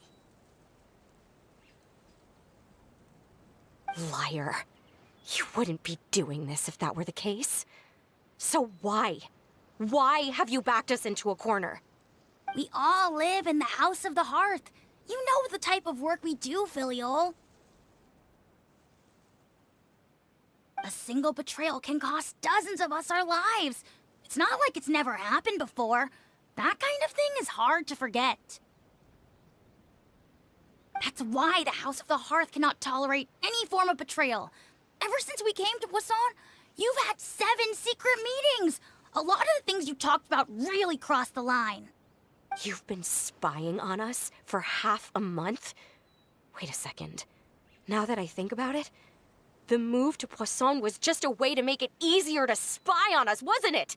Because we were all in one place. You've had this planned all along. Filial, Nantoy, I'm sorry. I owe you both my life. I owe Claire V too. If it weren't for all your help after I got poisoned, I wouldn't be standing here today. If this were any other situation, I would do anything to repay that kindness, even if it cost me my life. But rules are rules. I'm sorry. My hands are tied. Why? Why? That's enough, Filial. We made a mistake, and we should own up to it. We broke the rules, plain and simple. And now we have to face the consequences. I'm sorry, Sheplo. Foltz. I'm sorry, Father. We accept our punishment. Sheplo, according to the rules of the House of the Hearth, how should these traitors be punished? All those who betray the house pay with their lives. And so it shall be.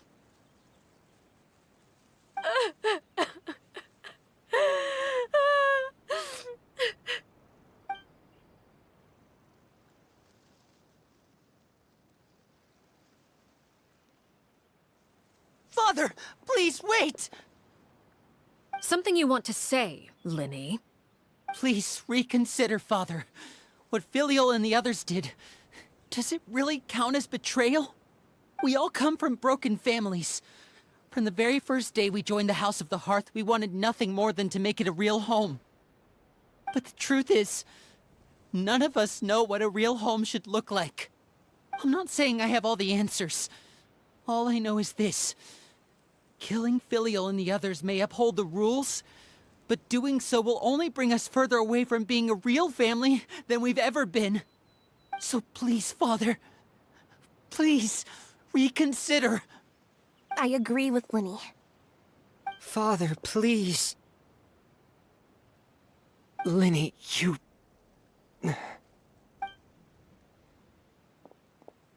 I also agree with Linny.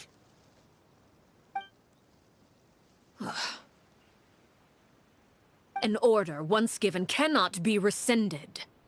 However, given the extent of your determination, I suppose we shall have to go about this a different way. Draw your weapons and face me. Our weapons? Father, are you referring to a duel? Precisely. The rules of the house will not be altered. Traitors must be punished. However, resolving disputes with a duel is also one of our rules, one that also applies to me. Demonstrate a sufficient showing of strength, and I shall offer a concession. Wait.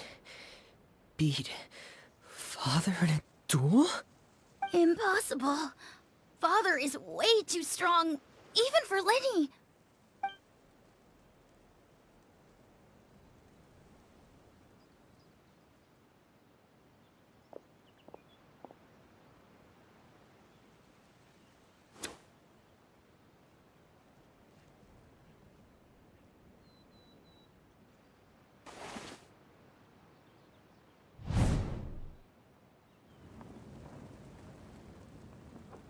Did you hear that, Traveler? Letting the others have to duel the knave. What should we do? Can they really win something like that? If they lose, those people from the house are really gonna be executed. Hey, are you listening?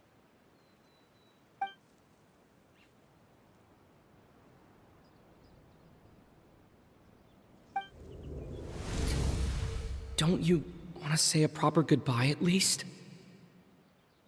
Anger makes you impulsive. Sorrow causes you to waver.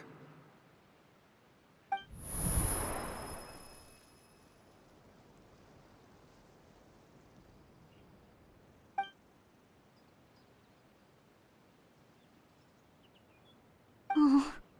Looking at that expression on her face, she seems really serious about this. Guess that means there's no chance she's throwing the duel on purpose, huh?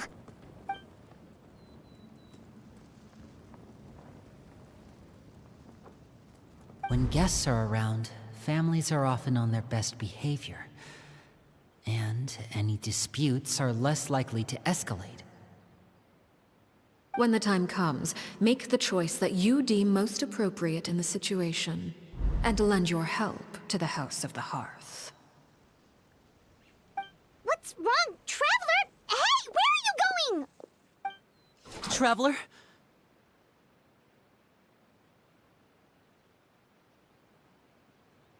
You're asking to join the duel against the knave? I'll allow it. We do have a ready-made dueling ring at our disposal, after all. All I would advise is this. Keep a firm grasp on your weapon, and give it your all. Any less, and you may just lose your life.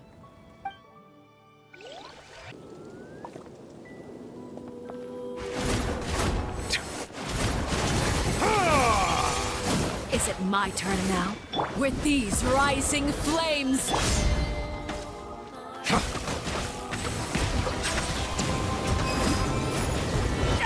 Now's our chance! Is it my turn now? May I present? Wind Strider! Now that's more like it. Let the mighty be humbled! Is it my turn now? You alright? Spare your energy. Running is of little use. Bow your head. The countdown has begun. Have a taste of purgatory.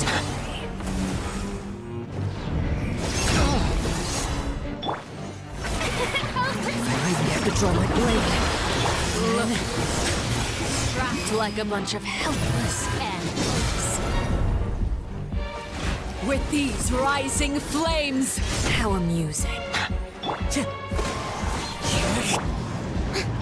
Oz, reveal thyself! Watch out for Father's movements!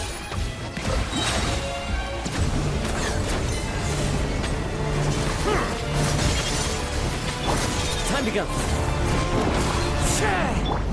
Is Wings it of my turn darkness! now? Come, sever night from... The show begins! Hang in there!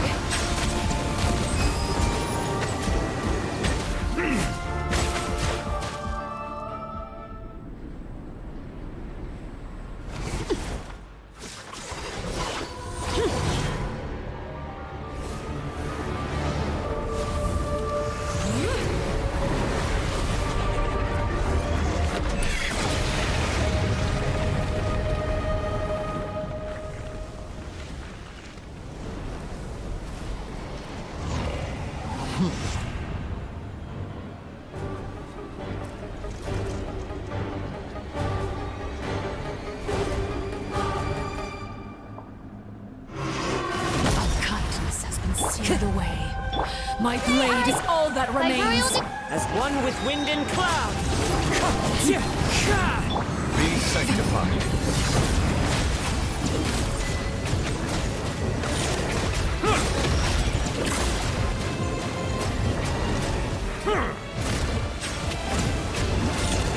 Sunshine is only the beginning. Time to go. The show begins!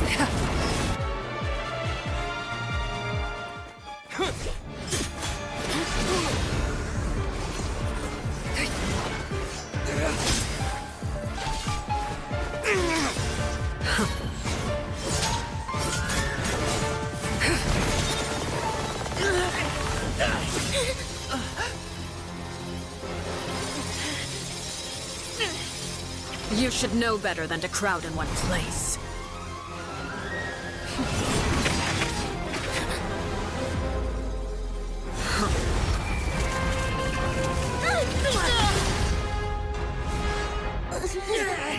Oh, I know. No! I'm sorry, Father!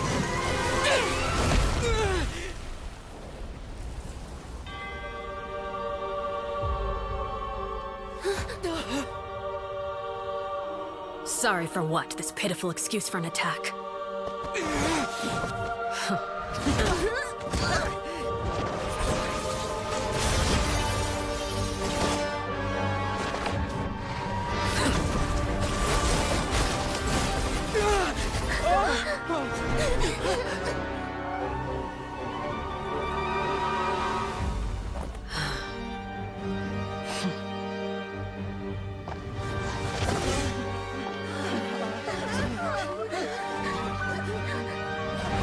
Father, no!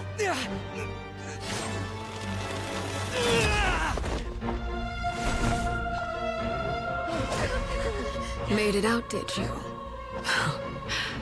You're stronger than I expected.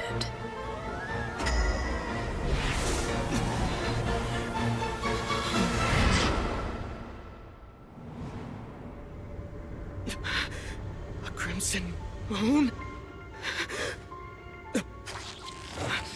I can't move.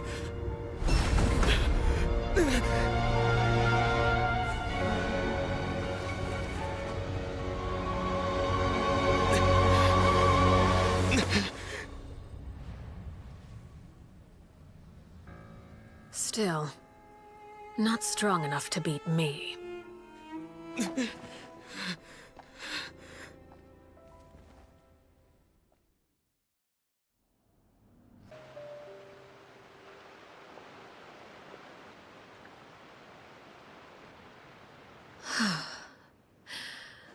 I believe we can end things here. It's not often that we get to enjoy the company of guests, after all. We wouldn't want things to get too out of hand. Brother, are you all right? Lenny. Given that I am the victor of this duel, as agreed, the punishment stands. No! I never thought things would end like this. However, everyone involved in the duel demonstrated a remarkable level of strength and determination. In light of this, I'm prepared to change the method of execution. Elwar, the bottled flames I gave you for safekeeping. Do you still have them? Yes? I wasn't sure what they were for, but I've kept them super safe. I didn't lose a single one. Wonderful. Then, in just a moment, I'll have you administer them. Bottled flames? Indeed. They're the product of a secret experiment. Under certain special circumstances, flames can be extracted from my person and preserved. Once ingested, searing pain will spread across every inch of your body. No harm will come to you physically, but your memories will be burned away. If you can withstand the pain. When you awake, you'll have forgotten everything you know about the House of the Hearth, and will be expelled from the organization. In other words, administering this concoction will kill the version of you that grew up in the house, and give you a new identity.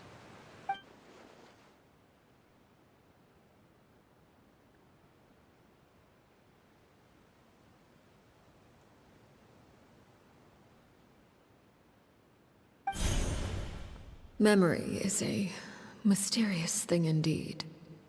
Losing a portion of your memories will alter your sense of self.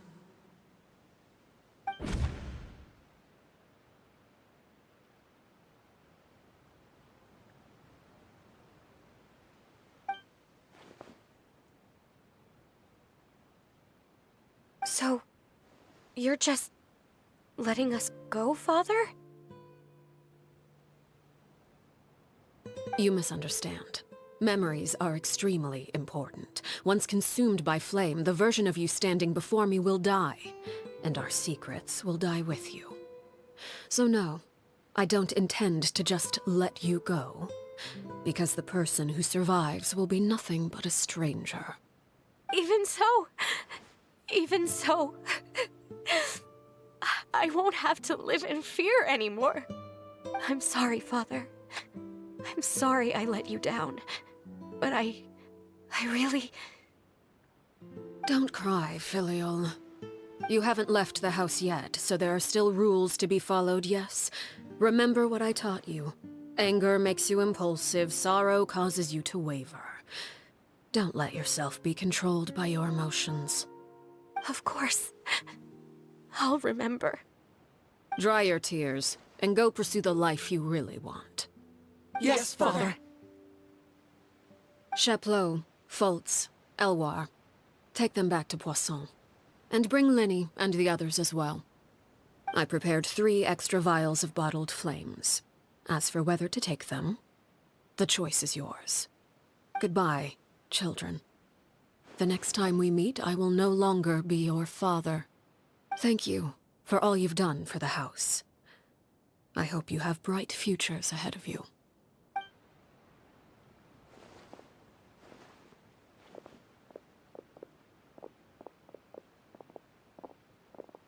Father.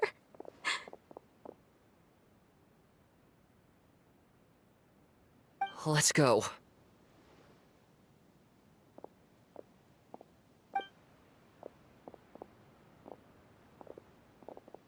Here, grab my arm, Linny. I'll help you walk back. Thank you.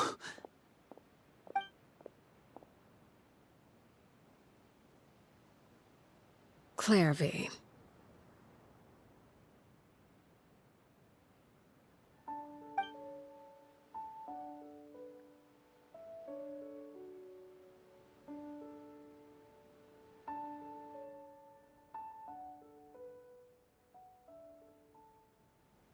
Can we talk now? I've been waiting for a super long time. You really are Perry, aren't you? I haven't seen you in so long. How come you're all grown up? Wait, did I somehow travel to the future on accident? Or am I dreaming? What a long dream. Neither. You died, Clairvy. That's what happened. You could have at least sugarcoated it a little. Look, she's done speechless.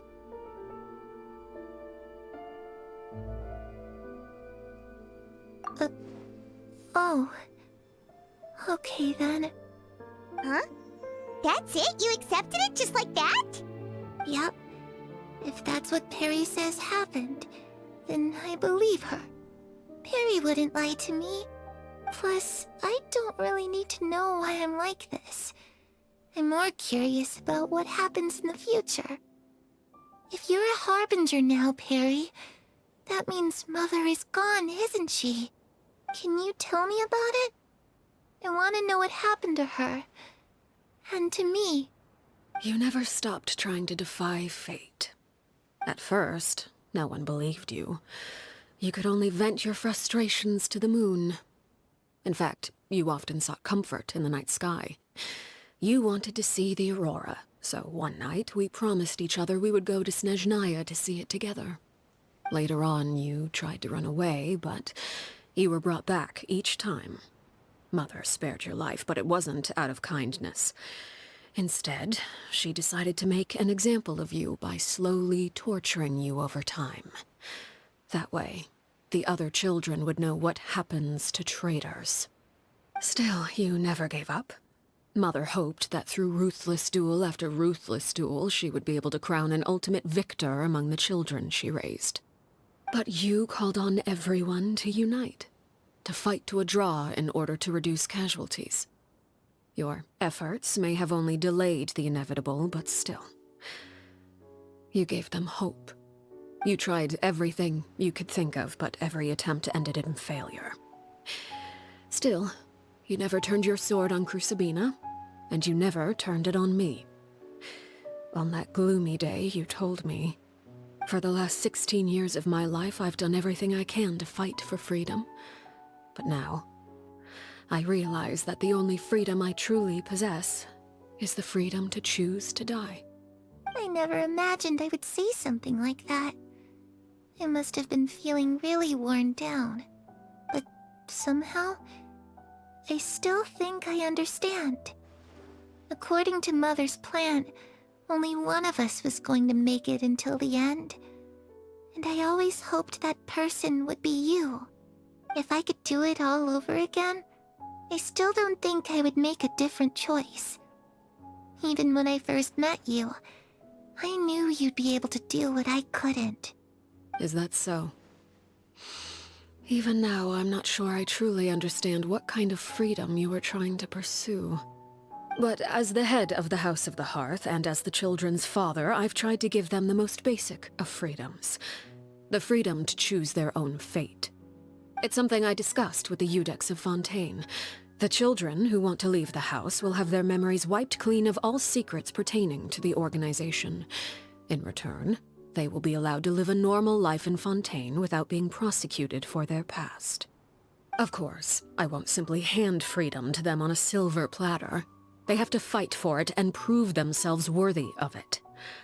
Only freedom that is earned has true value. That's more than enough. That's exactly the kind of life I was fighting for. You know, Perry, I think you're a pretty amazing king, and a really great father, too. I'm really happy that you're the one who took over the house. I guess I do have one regret, though. I still haven't seen the outside world. Well, it just so happens that our dear guests over here have been to many nations and traveled to countless places.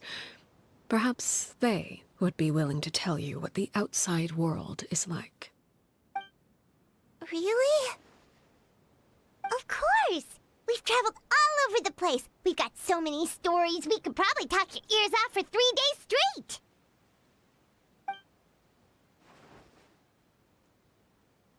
You know, I used to dream of being a bard. Playing the lute while singing into the winds of freedom. Even if there was no one there to listen, I would have continued to sing no matter what. Ah, that's where Mora comes from. I never knew that before. If I had some Mora, I would buy 3 new dresses. One for me, one for Perry, and one for Mother. It's just too bad Perry doesn't like wearing dresses. And Mother, well, she probably wouldn't accept something like that either. I guess I'd just have to keep them all for me then. I could wear a different one every day. Those yokai you mentioned, what do they look like? I once saw a drawing of this one guy with horns on his head and a super scary face. Are there any yokai like that? Oh, sounds like you're talking about an Oni. Yep, we've met one, and let Paimon tell you, they're not nearly as scary as they look. I was always too afraid to skip Mother's fighting lessons. But at the academia, I bet you could do all sorts of secret things in class. Things that have nothing to do with studying. I'm just kidding. Being able to study whatever you want without having to fear for your life actually sounds pretty great.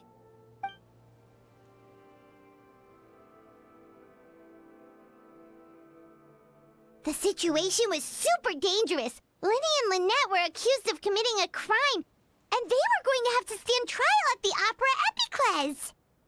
Oh no! That must have been hard for all of you. What happened next? Don't worry, we were able to turn the situation around super quickly. All thanks to Detective Paimon, of course. How'd you do that?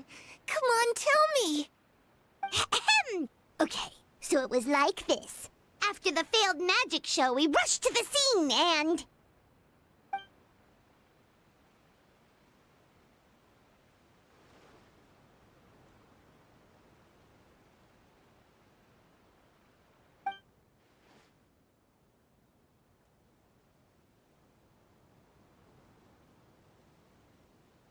Shadows don't have the capacity to learn or grow. Any new information they encounter is quickly forgotten over time.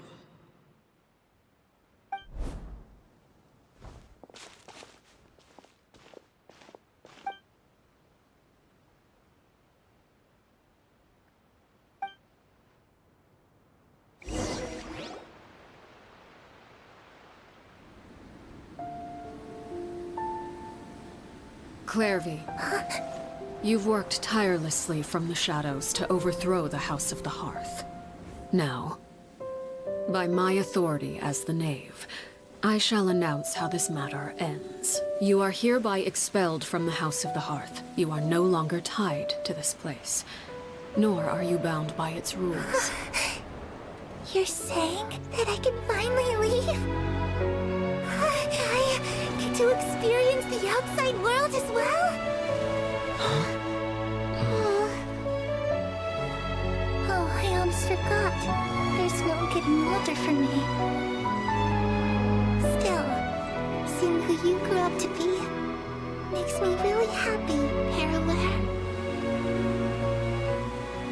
Take care of yourself. Goodbye. May we meet again someday.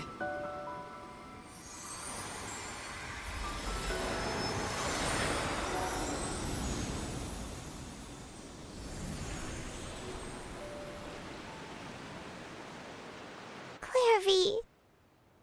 She left so soon. Paimon didn't even get to finish her story. I also have certain sentiments left unsaid. I wanted to tell her that the aurora I saw in Snezhnaya was just as beautiful as the ones in the pictures. But a shadow's memories reset at dawn. Had we delayed any longer, we wouldn't have had the time to say goodbye. Whatever regrets may linger, let them be lost to the coming of a new day. Father? It's Linny! Hey, Linny!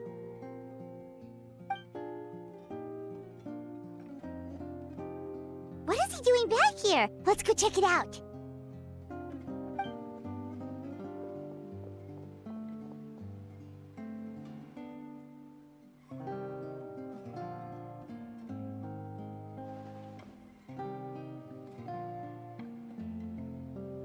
Father, the bottled flames have been administered. Filial and the others have left the house. And you? What have you decided? Thank you for giving us that choice, Father. But we never wanted to leave the house. It's the only home we've ever known. Lynette and Fremine feel the same way. They're recuperating back at the Hotel Bouffe d'Été. But I decided to come back and tell you where we stood.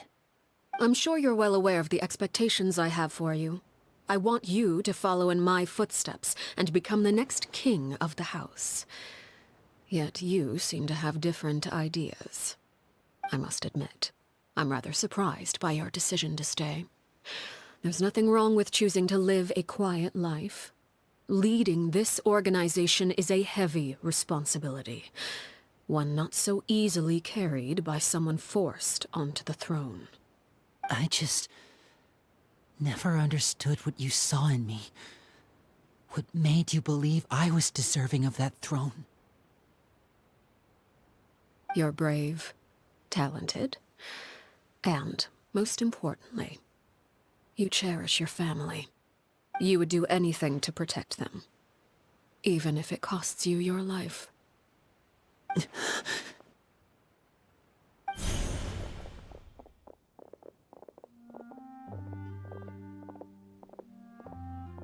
Speaking up back there was so brave of you, Linny. It's all thanks to you that we were able to convince Father to back down.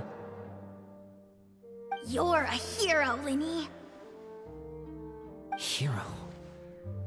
Father is the real hero. Had Father gone all out during the duel, there's no way I would have walked away with my life.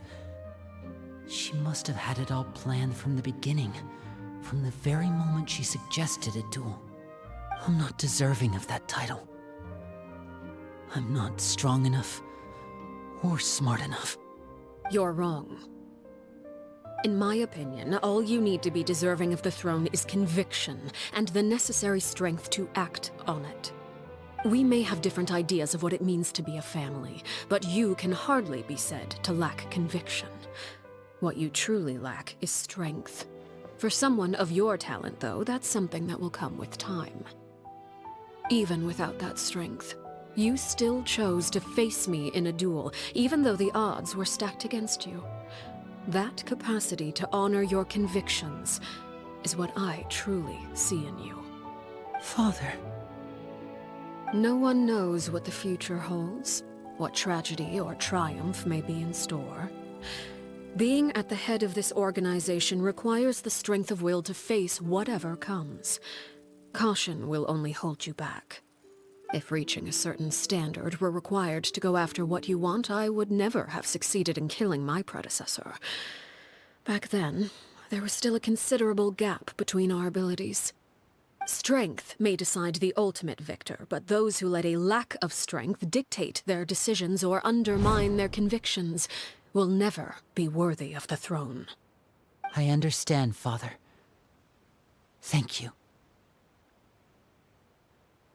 Children must grow up to surpass their parents. Only then can a family continue to flourish. The road ahead is not an easy one, so I'll ask you one last time. Are you certain you want to stay? You've done so much for me, Father, and that kindness must be repaid. Plus, with Project Stuja at hand, there are many dangers ahead, and I, for one, don't intend to back down. Protecting my family at all costs. That's my conviction. Then you're welcome to stay. As for Project Stuja, you need not be too concerned. If those cowardly businessmen and heartless dignitaries try to take us down, I'm prepared to teach them a lesson. Having members who longed for the light was our organization's last weakness. With those members no longer among our ranks, the House of the Hearth is like a spider hiding in the shadows. We need only wait for our prey to come to us. At present, our imperative is to use their plan to our advantage. In doing so, a crimson moon shall rise amid the frigid blizzards of winter. No demonstration of loyalty shall go unrewarded, and no sacrifice shall be in vain. As for the two of you, whether we meet again as friend or foe, I'll remember the camaraderie we shared in this moment. No matter how arduous the journey ahead, I hope we both reach our desired destination.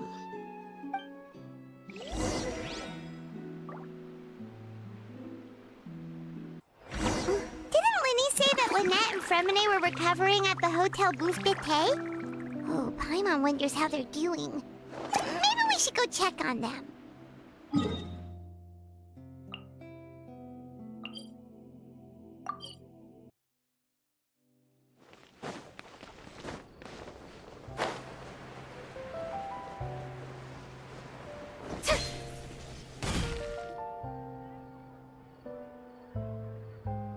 Lynette? Fremine? How are you feeling? Much better. Whew, what a relief! What about you? Are you feeling alright? I knew you'd come out unscathed. Us, on the other hand, well, we've been bedridden for 2 days. I couldn't even turn over.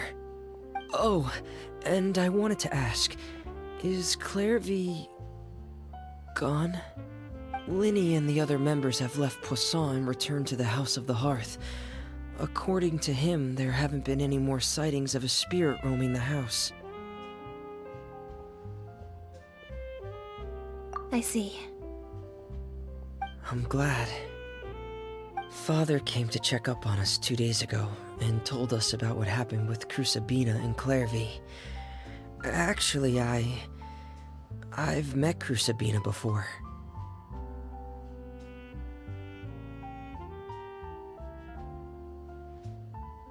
Wait, what? You've met the former knave? Crucibina died a year after Clairvy. It was during the year between their deaths that I joined the House of the Hearth. Crucibina had an extremely cruel and radical way of doing things. While she was alive, the atmosphere in the house was suffocating. When I joined, though, the experiment she valued so much had already come to an end, and all the people involved, dead and injured alike, were gone. Crucibina never talked about the past with us newcomers.